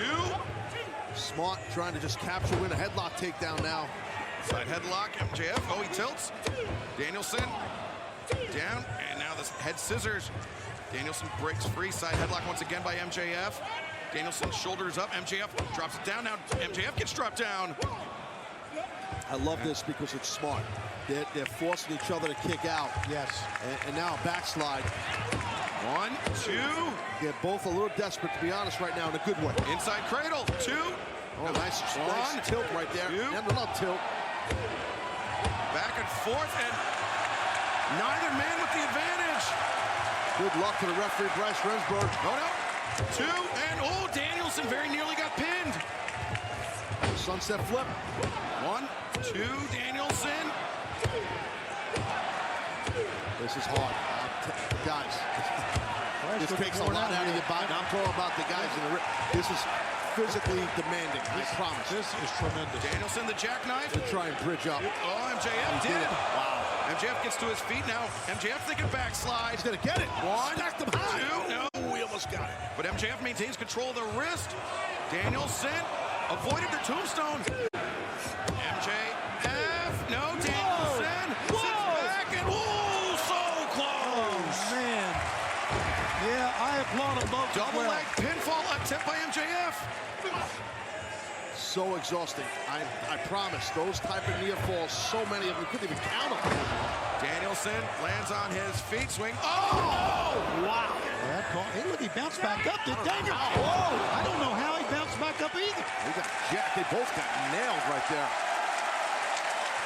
And the fans are digging this. Man, what a world title match. I'm going to tell you this right now. I promise you this. I'm not inside the brain of Bryan Danielson, but I promise you, he's thinking of the champion a different way than he did 24 hours ago. Bingo. Probably guarantee you that. Yeah. Probably thinking of the champion in a completely different way than he did 25 minutes ago. Fair point. Because this is, and I'm sure Max is feeling the same way about the challenger. We're witnessing something special here. That's one thing to know a man by reputation. It's a completely separate thing to be in the ring with him. You could see their abdomens, how much it's going up and down. They're breathing, trying to get that oxygen going. If one man can get up before the other, he'll win the first one. I think you might be right. Yeah. We're at 9. Right. Whoa, There you go, Danielson. Tips up. And he looks good, too. All right, MJF's up, though. MJF up, but Danielson. MJF's going to get Here comes Excalibur. right now. Bull Psycho knee! He's going to get a fall. He's going to get a fall. 1, 2, 3. Danielson scores the first fall. And remember, there is no rest period. The match and the clock continues. You see Danielson with some blood on his right elbow. I'm not sure what busted him open on that, but potentially, I'm not sure. Yeah, they're doing so much near falls and pins. Sometimes they can, but you know, can rip you. Yeah, potentially Danielson with injuries to both arms. Yeah. But nonetheless, Bryan Danielson scores the first fall, draws the first metaphorical blood in this match. Yeah, and he looks fresh as a daisy, and the champion does not. And the champion's about to maybe get caught with a second fall. He's about to get popped. He's getting ready to get popped with another knee. Oh, MJF.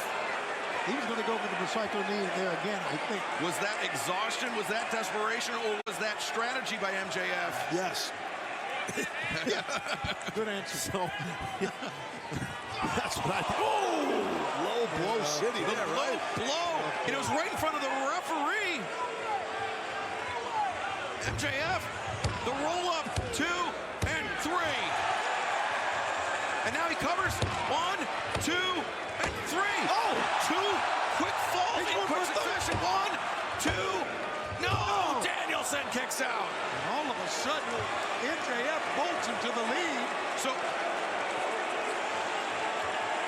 I think it's 2-1, right? It's 2-1, I believe. Yeah. it was a disqualification on the low blow. Okay. So yes, 2-2. But then 2 quick falls by MJF. He has drawn this level. Yeah, 2-2. They don't happen so fast, man. It sure did. Yeah. But I'll tell you what, it was smart what MJF did. He got the DQ and knew he'd get 2, 3, maybe. He ate a fall. Right. To get at least 1 back. But he got 2. He's very lucky, and that almost got the 3rd. So we're back to where we started. They're evened up right here. And not only that, he's taking a water break. I'm going to tell you this about Danielson's still hurting over there. I'm going to tell you about this water break. It's not that good of an idea, because you're going to put all that water in your stomach, and it's going to blow you up more. It's going to make you more tired. I don't know why he's doing that. So Bryan Danielson scoring the first fall after the Busaiku knee. The disqualification on MJF resulting in the second fall. Then 2 quick pins by MJF to draw this match level. MJF's going to drive him on his head here with the heat seeker attempted. MJF wants a knee. The knee again. Yeah, right. That knee. We are approaching the halfway point of this match as Danielson ascends to the top. Shotgun drop kick sends MJF spilling to the outside. Each man now has a focal point. The shoulder of Danielson, the knee of MJF. Let's see if they work on it. We're almost at that halfway point here. Yeah, I was going to say the same thing, Jazz. As we approach a halfway point. Now he's... MJF against the barricades, getting plastered by Danielson.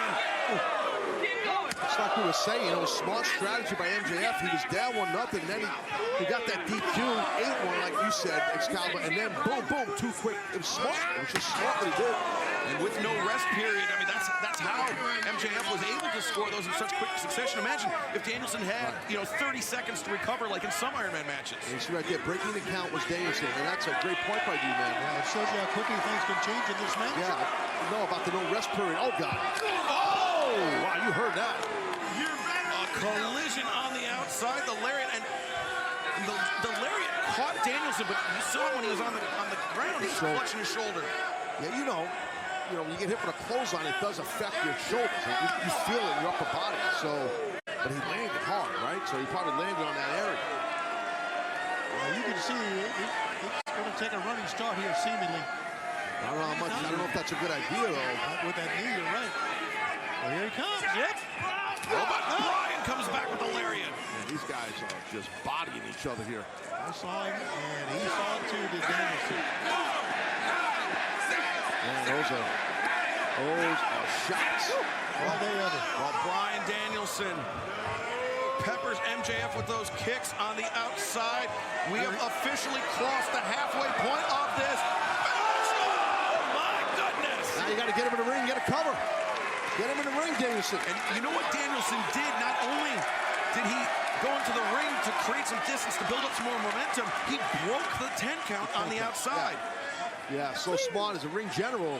is the American Dragon. I'll just give my opinion. I do think after this shot right here, I mean, it's easy to say sitting here. If I was Danielson, I would have got him in the ring quick and went for a cover, but this works. He obviously got a good game plan here. Yep, this works. There's the knee. Oh, man, I hope it hurts. I hope this hurts, too. Danielson wrapping the knee of MJF around the steel ring post, and MJF, the AEW World Champion, in agony. Yeah, that left knee, you don't want to let a guy like Bryan Danielson know there's a problem with one of your joints. He's going to exploit it, and that's what we're witnessing right here.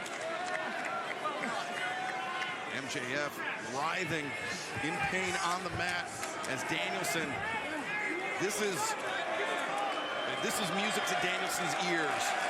He knows MJF has an injury.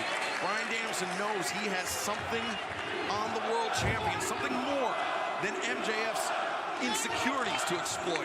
He has an injury to exploit, Taz. Especially with someone who is so well-versed in submission as Danielson is. The amount of joint locks on the knee that this man knows. We're about to see one here. It's a figure four. Oh, there we go.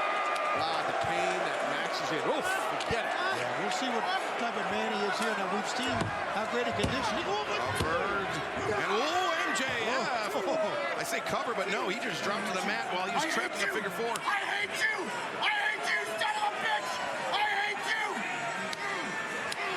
Danielson's smiling. He's smiling about this. And he just leans back, putting even more pressure on the legs.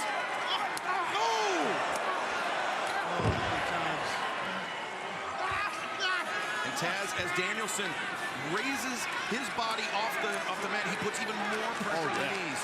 They'll pull apart every ligament and cartilage in that knee. Figure four is an excruciating, painful hold, I should say. Brutal on the knee joint. Nice, alleviating that smart. Turn that way. But Danielson knew what MJ was trying to do, and so all he had to do was put a little bit more torque on it. And that's one of the more tighter figure fours I've seen in quite some time. We've all seen, as people in the wrestling sport and fans have seen a lot of figure fours in pro wrestling. That was a pretty damn tight figure four. Danielson said, I've got 5 referees. Second time he has said that tonight. He's really getting intense here now as Danielson. Kicks to the kidneys of MJF. Yeah, he's trash talking MJF as Danielson. I kind of feel like Danielson's getting warmed up here. We're way past 30 minutes. Bryan Danielson, as we mentioned at the top, throughout 2006 in Ring of Honor, Danielson. Oh, God. Multiple 60-minute matches. Oh, my God. Look at these hits, man. Oh, could have broken his neck right there. MJF escapes, and now he's got Danielson around. The knee. He shook out that knee. He's trying to get that knee going. But look at Danielson. He's hammering down at that quad. Good escape there. Round kick. Shoulder. Slap palm strike to the shoulder. And then a kick to the knee, and another one right to that shoulder. Each working on the weakest part. Bingo. The leg, please. Look, MJF couldn't even block it. Couldn't even move on the way up. And MJF was pleading with Danielson, but I think that only, for a competitor like Danielson, Taz, it only eggs him on more. Oh, yeah, no, he's ruthless. Danielson, he's not the nicest guy in the world. He's a ruthless competitor. People love him and stuff. He's a ruthless guy. I mean, that's what's made him successful. He's not a fun-loving vegan. He's going to hurt you. Now, MJF being put up onto the ropes by the American Dragon. Danielson. Yeah, right now, I'm telling you what, MJF has lost some steam here. He certainly has. He's in trouble, man. He's in a lot of trouble, and this thing's evened up at 2-2. Elbow strikes in the ropes. MJF, he's clutching onto that camera. He's doing everything in his power to prevent Danielson from bringing him down. Danielson's trying to bring him down on the floor. Yeah, I think you're right. If he goes back, he'll land on the apron of the floor here. These guys have been through hell already, and they're trying to jockey in a real tight spot. Oh, Danielson crashed down, and Taz, just out of instinct alone, Danielson tried to post. He tried to put that arm down. Correct, and that messed up that shoulder. I think Max has that camera that was on top of the the turnbuckle, the post, I should say. He already had it in hand. It just fell. I don't know what happened with the camera. Maybe this. Yeah, the camera got in harm's way there, really. You can just see stepping over that cable how tough it was for him with that knee issue. MJF not able to put much weight on that knee. His shoulder, man, again. Danielson, not only those 60-minute matches in Ring of Honor, the 75-minute match, the 60-minute draw with Hangman Adam Page. Whatever Max is going to do, I don't know if he can do it. He can't even put weight on that left knee. But Danielson. And tonight, Danielson. What's he going to try here? This is not smart. I think MJF's getting desperate here. We're getting, as you can see, getting close to the 20-minute mark left in this match. Yeah, there's no way MJF. And he's with his climbing up to the MJF, this is not in his wheelhouse. Oh, you're right. This is not him at all. He's desperate here. He is desperate. And the turnbuckle is very slippery for him, as you can see. The metal turnbuckle there. Elbow drop on target. Well, you got to give it to him. Yeah, I stand corrected, man. I'm impressed. Yes, sir. You got to give it to the champ. Out of his wheelhouse, but he made it work. Let's take a look at this right here. This gigantic elbow off the top turnbuckle through a table. Watch this shot here over the ring. Beautiful view right there we had. Here's another shot. There's one more angle coming at you here. Man, that's a lot of weight hitting someone's sternum. It's a lot of weight, and it was not without a cost to Maxwell Jacob Friedman. Now, hang on a second. You see that Doc Sampson and the referee are checking Bryan Danielson. He's not moving here much. Oh, no. MJF just dragged Bryce back into the ring saying, count him out. He's right. I hate to say he's right, but that's what Bryce's job is. Doc is over there. Well, I'll tell you, he's getting checked on Danielson. And listen, when you're in a match to defend your title against arguably the greatest wrestler in the world ever, you got to pull out desperate things. You got to do your best to do whatever it is to survive. And we're seeing MJF pull that off. We are. He's doing that. Bryan Danielson endeavoring to beat the count. Oh, he can't get up. Danielson drops. Could be the third fall for MJF. Danielson. Oh, he made it. Wow. Barely. Oh, man. Just barely. Max cannot believe it. No, he cannot believe it. You're right. It's 2-2. A table shot that he came out of. Man, I don't know how he did that. I don't either. Guys, it's a kick-ass match, man. It certainly is. And still a little bit over 20 minutes left in this. This match, as MJF on the outside is about to cross a very important milestone. 38 minutes and 9 seconds, the longest match of MJF's professional career. And as of a few seconds from now, MJF is now in the longest match of his professional wrestling career. Yeah, and that's impressive. And I'll tell you what, right now, you still got 21 minutes to go. About to get dropped on his head. The challenge is going to get driven, out-driven. Oh, my goodness! All right. He's going to try the same thing, I would think. Get in the ring if he can. If he can. If he can. Well, like I told you, desperate tactics. That's what we're witnessing. He's got to pull out all the stops against the best wrestler in the world, and he's doing it. But MJF delivering that tombstone to the remnants of the timekeeper's table. Oh, man, let's take a look at that tombstone. But if MJF can't get up, if he can't beat the referee's count, it does him no good. Well, I get what you're saying, but it is a but. It was a tombstone through a shattered table. You're taking a guy in Danielson and you're just wearing him down, and he split him open to a degree here. Yeah. So, you know, you just tombstone him running into the table. And as you see, we are at the 20-minute mark to go. He's squeezing the blood out of his forehead. Digging his thumb. It's like it's a pimple he's trying to pop it. He's sick. Pour that blood out of his head.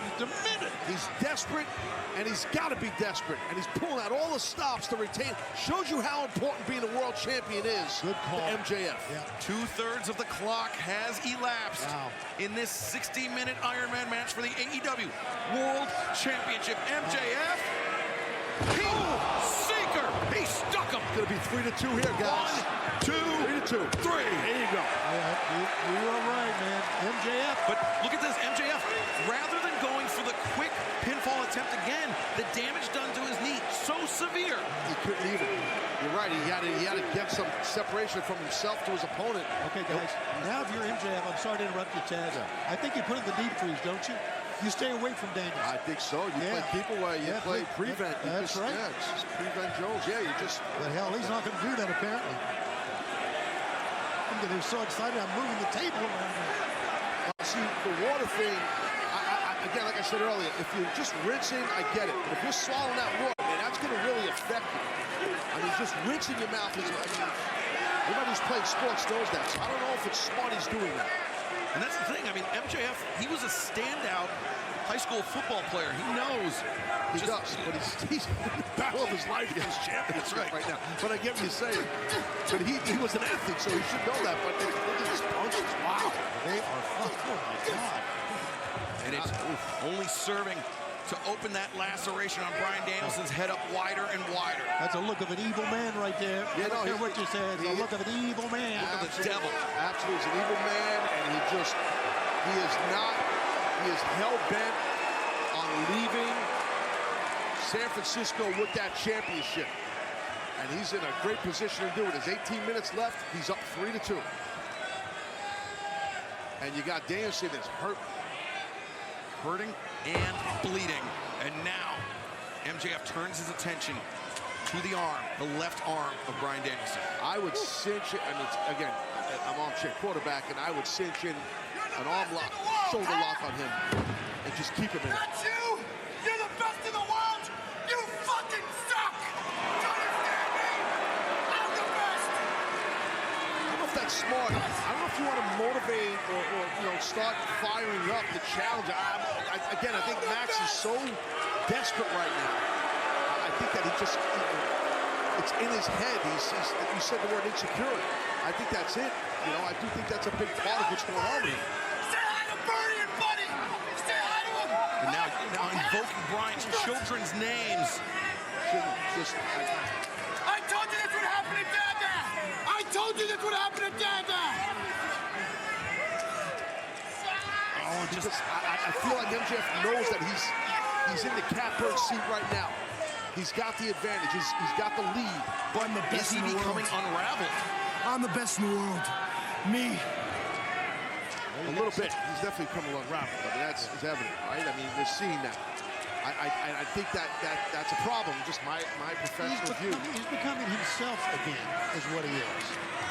He's wrestled a tremendous match, and now all of a sudden, the real MJF is coming to the surface again. And this tremendous match is far from over. There's a lot of time left in this thing here. This 16 minutes is a lot of time, guys. A lot can happen. And, Danielson, he is an incredible wrestler. He has every capability of evening this match up. But MJF, if he plays his cards right, he could get out to an insurmountable lead. He can, but I think what Shivani said earlier, he's not playing, he's not playing prevent defense here. Instead, he's motivating this man by yelling at him because he's so happy he's ahead. He can't help himself. He cannot help himself. Oh, Lord. Stop rocking in evidence. Danielson rising. Give me a shot!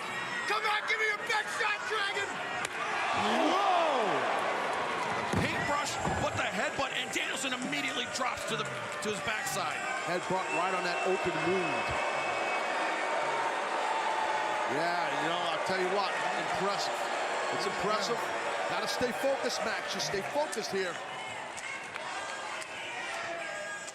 That damaged left shoulder of Bryan Danielson over the last couple months. We've seen that was the target as an orthodox striker. That's the lead arm. But, oh, Danielson just pulled it right up MJF. Big reversal there. That's a big one.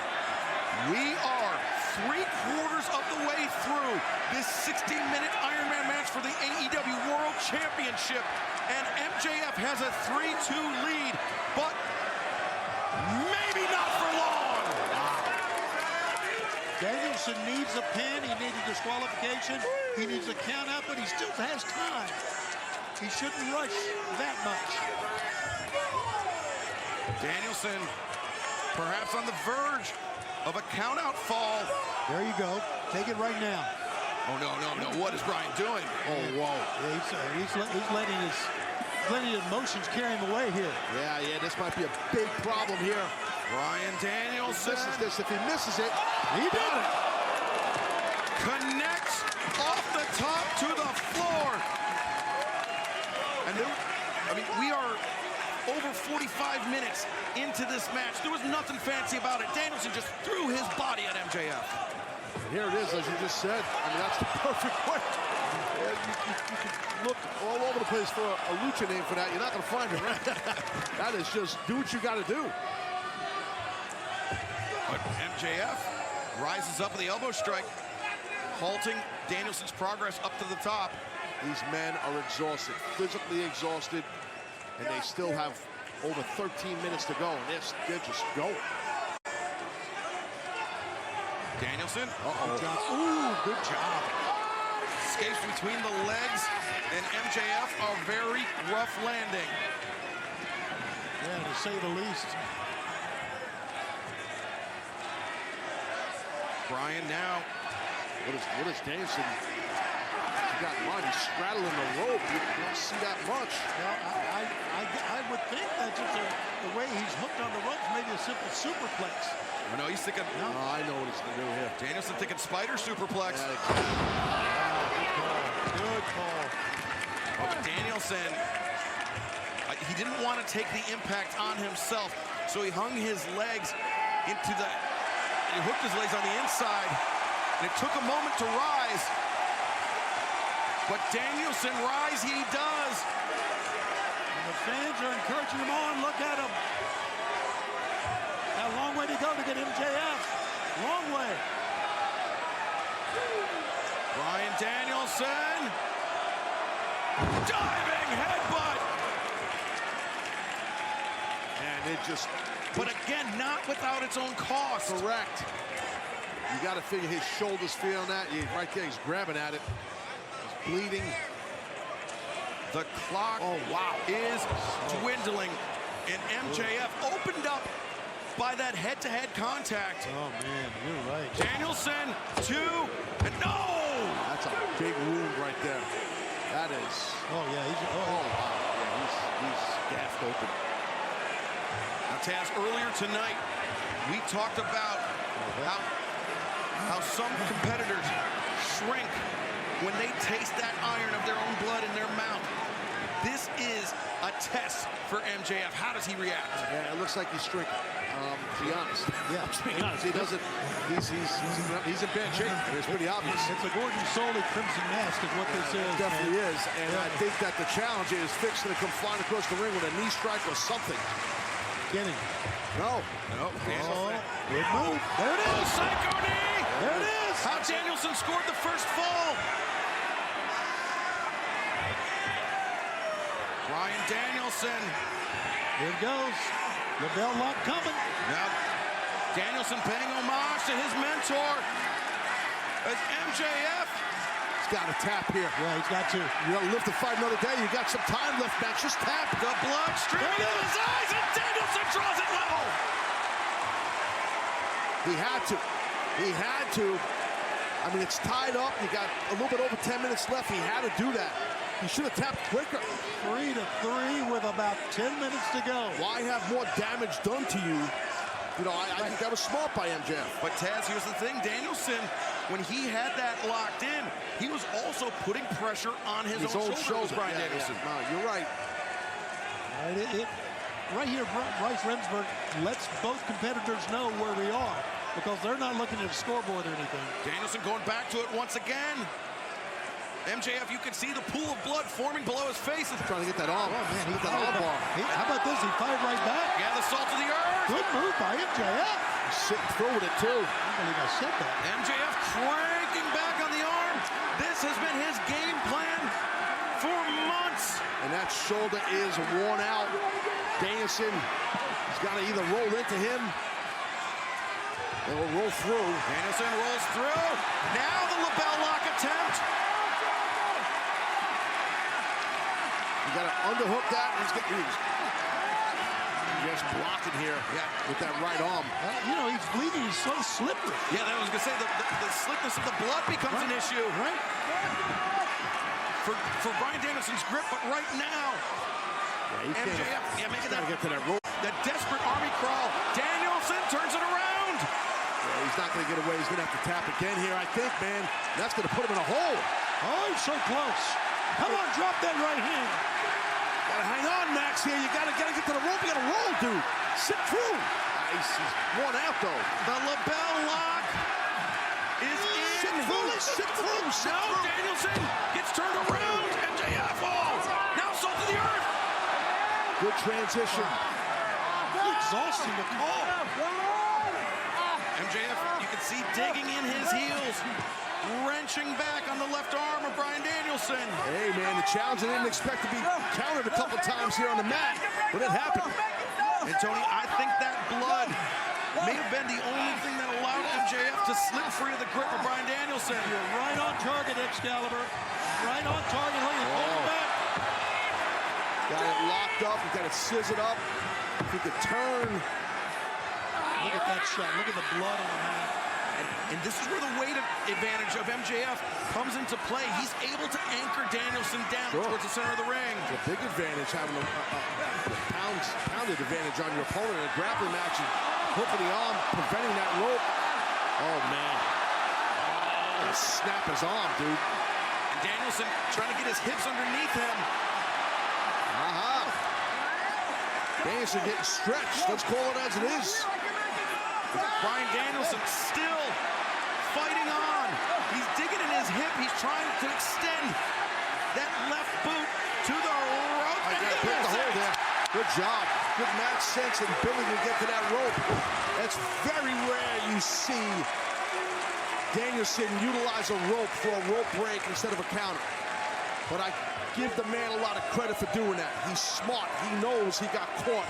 He had to do that. Under 10 minutes remain in this match. And we are right back where we started 53 minutes ago. A deadlock. I think it's great in 2023. A massive crowd here in San Francisco chanting, "This is awesome," for a wrestling contest. Well, this is a wrestling match. That's right. What are we at? 40 minutes and change, 45 minutes, whatever the... No, 53 minutes of it last. And I think it's awesome. People are just literally staring at the ring, enjoying this. Well, this is what we are all about. I don't think there's any doubt. If any match ever proved what AEW is all about, you're watching it right now. It's in-ring physicality, you're right. And they still have enough to slug each other on their knees. Amazing. Well, one wants to be the champion, the other one wants to prove to the world not only can he retain his title, but he can beat the best wrestler in the world. Knocking each other crazy. Ooh, that was a lot of impact. Extension headbutts. He caught MJF with that. Yeah, you saw MJF's legs are on the verge of buckling. Yeah, he keeps grabbing that left knee. And if I'm Danielson, drop toe hold, get a knee bar or a heel hook. And now the clock becomes a serious issue for both competitors. We are tied at 3 falls apiece. The 6-minute mark. I don't think Max is going to... He's hanging with these strikes, but I don't know if he's going to survive. Oh, yeah. Both men collide. Yeah, but I think the challenger got the better. Both men drop. Under 6 minutes. I was eyes staying corrected. They're even. Yeah, under 6 minutes, and we are still dead even. Like you said, Excalibur, right where we started. At 0-0. Look, one guy is almost in tears, and the challenger's laughing. Max is basically crying, and Danielson is laughing. There it is. Put it up. 5 minutes remaining. And that created some serious urgency in both competitors. Yeah, they both amped it up. But still a smile on Danielson's face. Oh! Taz, could this be that Danielson knows how much he has left in the tank? Danielson may have a tank half full. MJF may be completely gassed. I think you're right. We talked about the pacing ability and the experience of having out 1 hour matches, that Danielson has that advantage over the champion. Roundhouse kick connects. Rolling elbow strike from Danielson. Danielson back to the corner. Threw his body into that one. So he knocked him out last week, ringside. When he ran across the ring by the ring timekeeper's table, I should say. That running forearm shot. Danielson bringing MJF back up to his feet. MJF trying to get out of the grips of the challenger. Danielson, wrenches the arm over the top. Heat seeker! Oh my God, he got Second it. one of the night. 1, 2, no! Was that the second or the third one he's done tonight? Oh, that may be the third. I can't recall. Maybe the second. How Danielson... What is MJF doing now? He's going for more water. Man, dude, don't stop with this. He's bringing the ring this time. Okay. He's probably feels like he's dehydrating. He's more blood than sweat. Yeah, fair. And now MJF with Danielson up onto the top. Well-deserved H2O chant. I just had some closing moments. MJF, what is he thinking? That under 3 minutes right now, guys. Under 3 minutes here, and they're tied up. I can't believe what we're seeing, and this is unbelievable. Oh, no, this is bad for the champ. The hammer and anvil elbows raining down on the jaw of Maxwell Jacob Friedman. Oh, wait, MJF. Oh, God. Oh, this is dangerous. Oh, my God. Stone pile driver. He hit his knee, though. He hit his knee. Might have blew his knee out, but I'll tell you what, the challenger might be knocked out. This is nuts. That pile driver on the table. Look at a knot on the head of MJF, by the way. Look at him. He's got a knot on his head. Danielson, though, hasn't moved since he got spiked off the middle rope. Gentlemen, I've seen a lot, but I've never seen anything like this. We are at the 2-minute warning right now. Yeah, bingo, and we're tied up at 3-3. What the hell's gonna happen here? Oh, man, the drama and the just carnage. And who would imagine after 58 minutes of action, we're right where we started. This match completely tied. Everybody in the building can see the big video board. The wrestlers can see it. They know how much time is left. After that, off the ropes, that tombstone, I mean, we have not seen the American Dragon move, guys. No, but we also have not seen Maxwell Jacob Friedman able to make a pinfall attempt. His knee might be blown out, I'm telling you. The cover. Got it. No! But Danielson. Oh, he pulled him in. He sucked him in. Got a single leg crab on. Single leg crab, and Danielson sinks back deep. Come on, keep it on. 1 minute remains. That's it tight. You got 60 seconds. 60 seconds less than now. Can Max hang on? Can MJF hang on? This is crazy. Oh, this is nuts. And Max making the crawl. Oh, my God. Yes. We're going to get a new champion here. He's got it. That hand is up. That right hand, watch it. Danielson is watching the clock count down as he has MJF in the center of the ring. Oh, the freaking drama. There it is. Hang on. No, he stopped himself. He bit his fist. Suck it up, Max. You got to hang on. Suck it up. 20 seconds.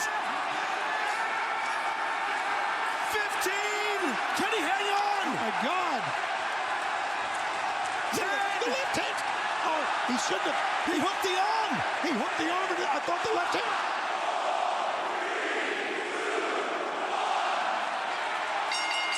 clock is... Oh, Did he tap? He tapped after!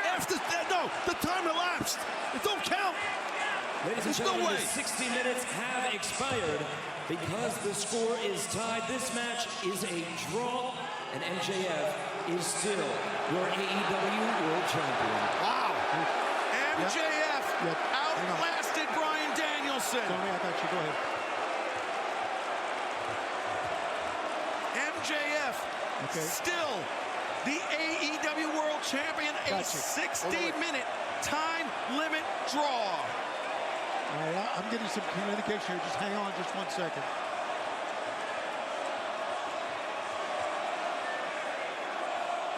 Well, the fans obviously not happy with the decision, but... All right. What do we got, Tony? What's up? Okay, hang on a second. Okay. Yeah, T. Right. Okay. I got you. Right. Okay. Yeah. What's up? What's going on? I'll be glad to go down there. What is going on? Shivani's going to the ring. What is... While all of this is happening, MJF is being administered oxygen, and Tony Schiavone, you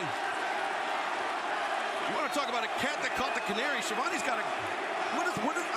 obviously he was getting some communication.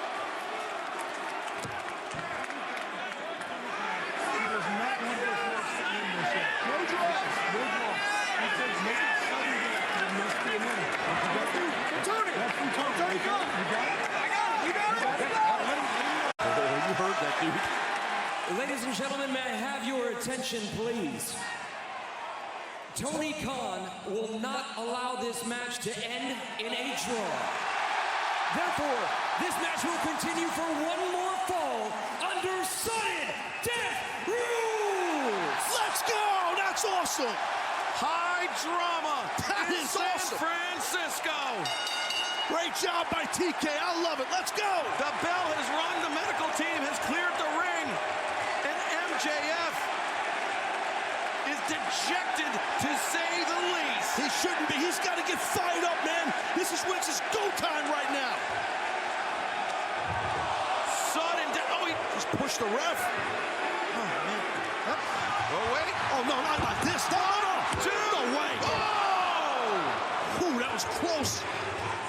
The waist lock of the low blow, but Bryce didn't see it. The referee didn't see it. He's gonna get him. And the trunks. Danielson kicks out. That might have been the only shot for MJF there. Oh, we're back to the well again, guys. With that low blow. How about this? How about this night? It's amazing. This is nuts. That was one of the best messages I ever got from TK. That's awesome. A euphoric Tony Schiavone as our main event, the 60-minute Iron Man match for the AEW World Championship continues. Sudden death rules. MJF, he's got the World Championship belt in his hand.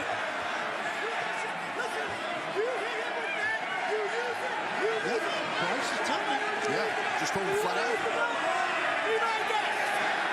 Yeah, there you go, Bryce. Yes, he loses.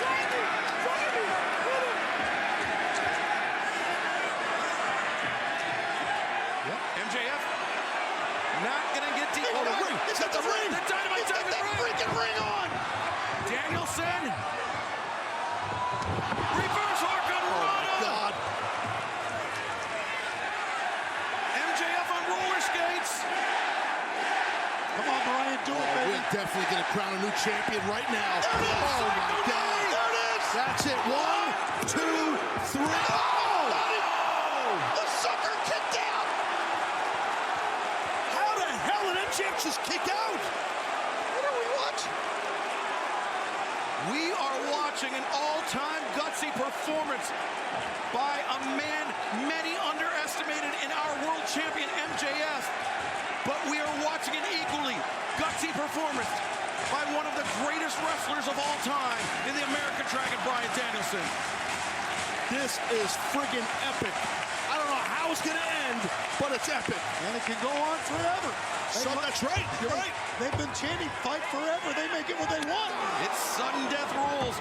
The first fall determines the winner, determines the man who is the AEW World Champion. Oh, Oh my God, back to that single crab. Yeah, that half crab, and notice turning into a heel hook there. there's the ring. And he's taking the ring off. Oh my God, MJF can't catch a break. And he stuck it in his pocket. Good job, Bryce. MJF on the verge of tapping. Yeah. No. Don't be careful with that. Yeah, he's trying to psych himself up. He's trying to motivate himself. Be careful. You're right, be careful. Don't slam the mat. That's a single leg crab, and the heel is hooked. Oh, MJF once again. Gotta hang on here. Man, I tell you, you're right, Excalibur. MJF, Dempsey brother. And Danielson just hanging on. Oh my God, the pain. Can he make it to the ropes? He does. And MJF tapping out. Don't matter, the hold is Danielson broken. didn't see it. Danielson thinks he won. Brian thinks he tapped. He heard the tap. Brian Danielson, he heard the tap. He thinks he won, but MJF had his hand on the bottom rope. And what's MJF doing? That's the oxygen tank. The doctor was giving him oxygen after he thought the match was over. Right. Oh boy. Brian, come on, no. Brian Danielson be careful here. Brian, stay away from that.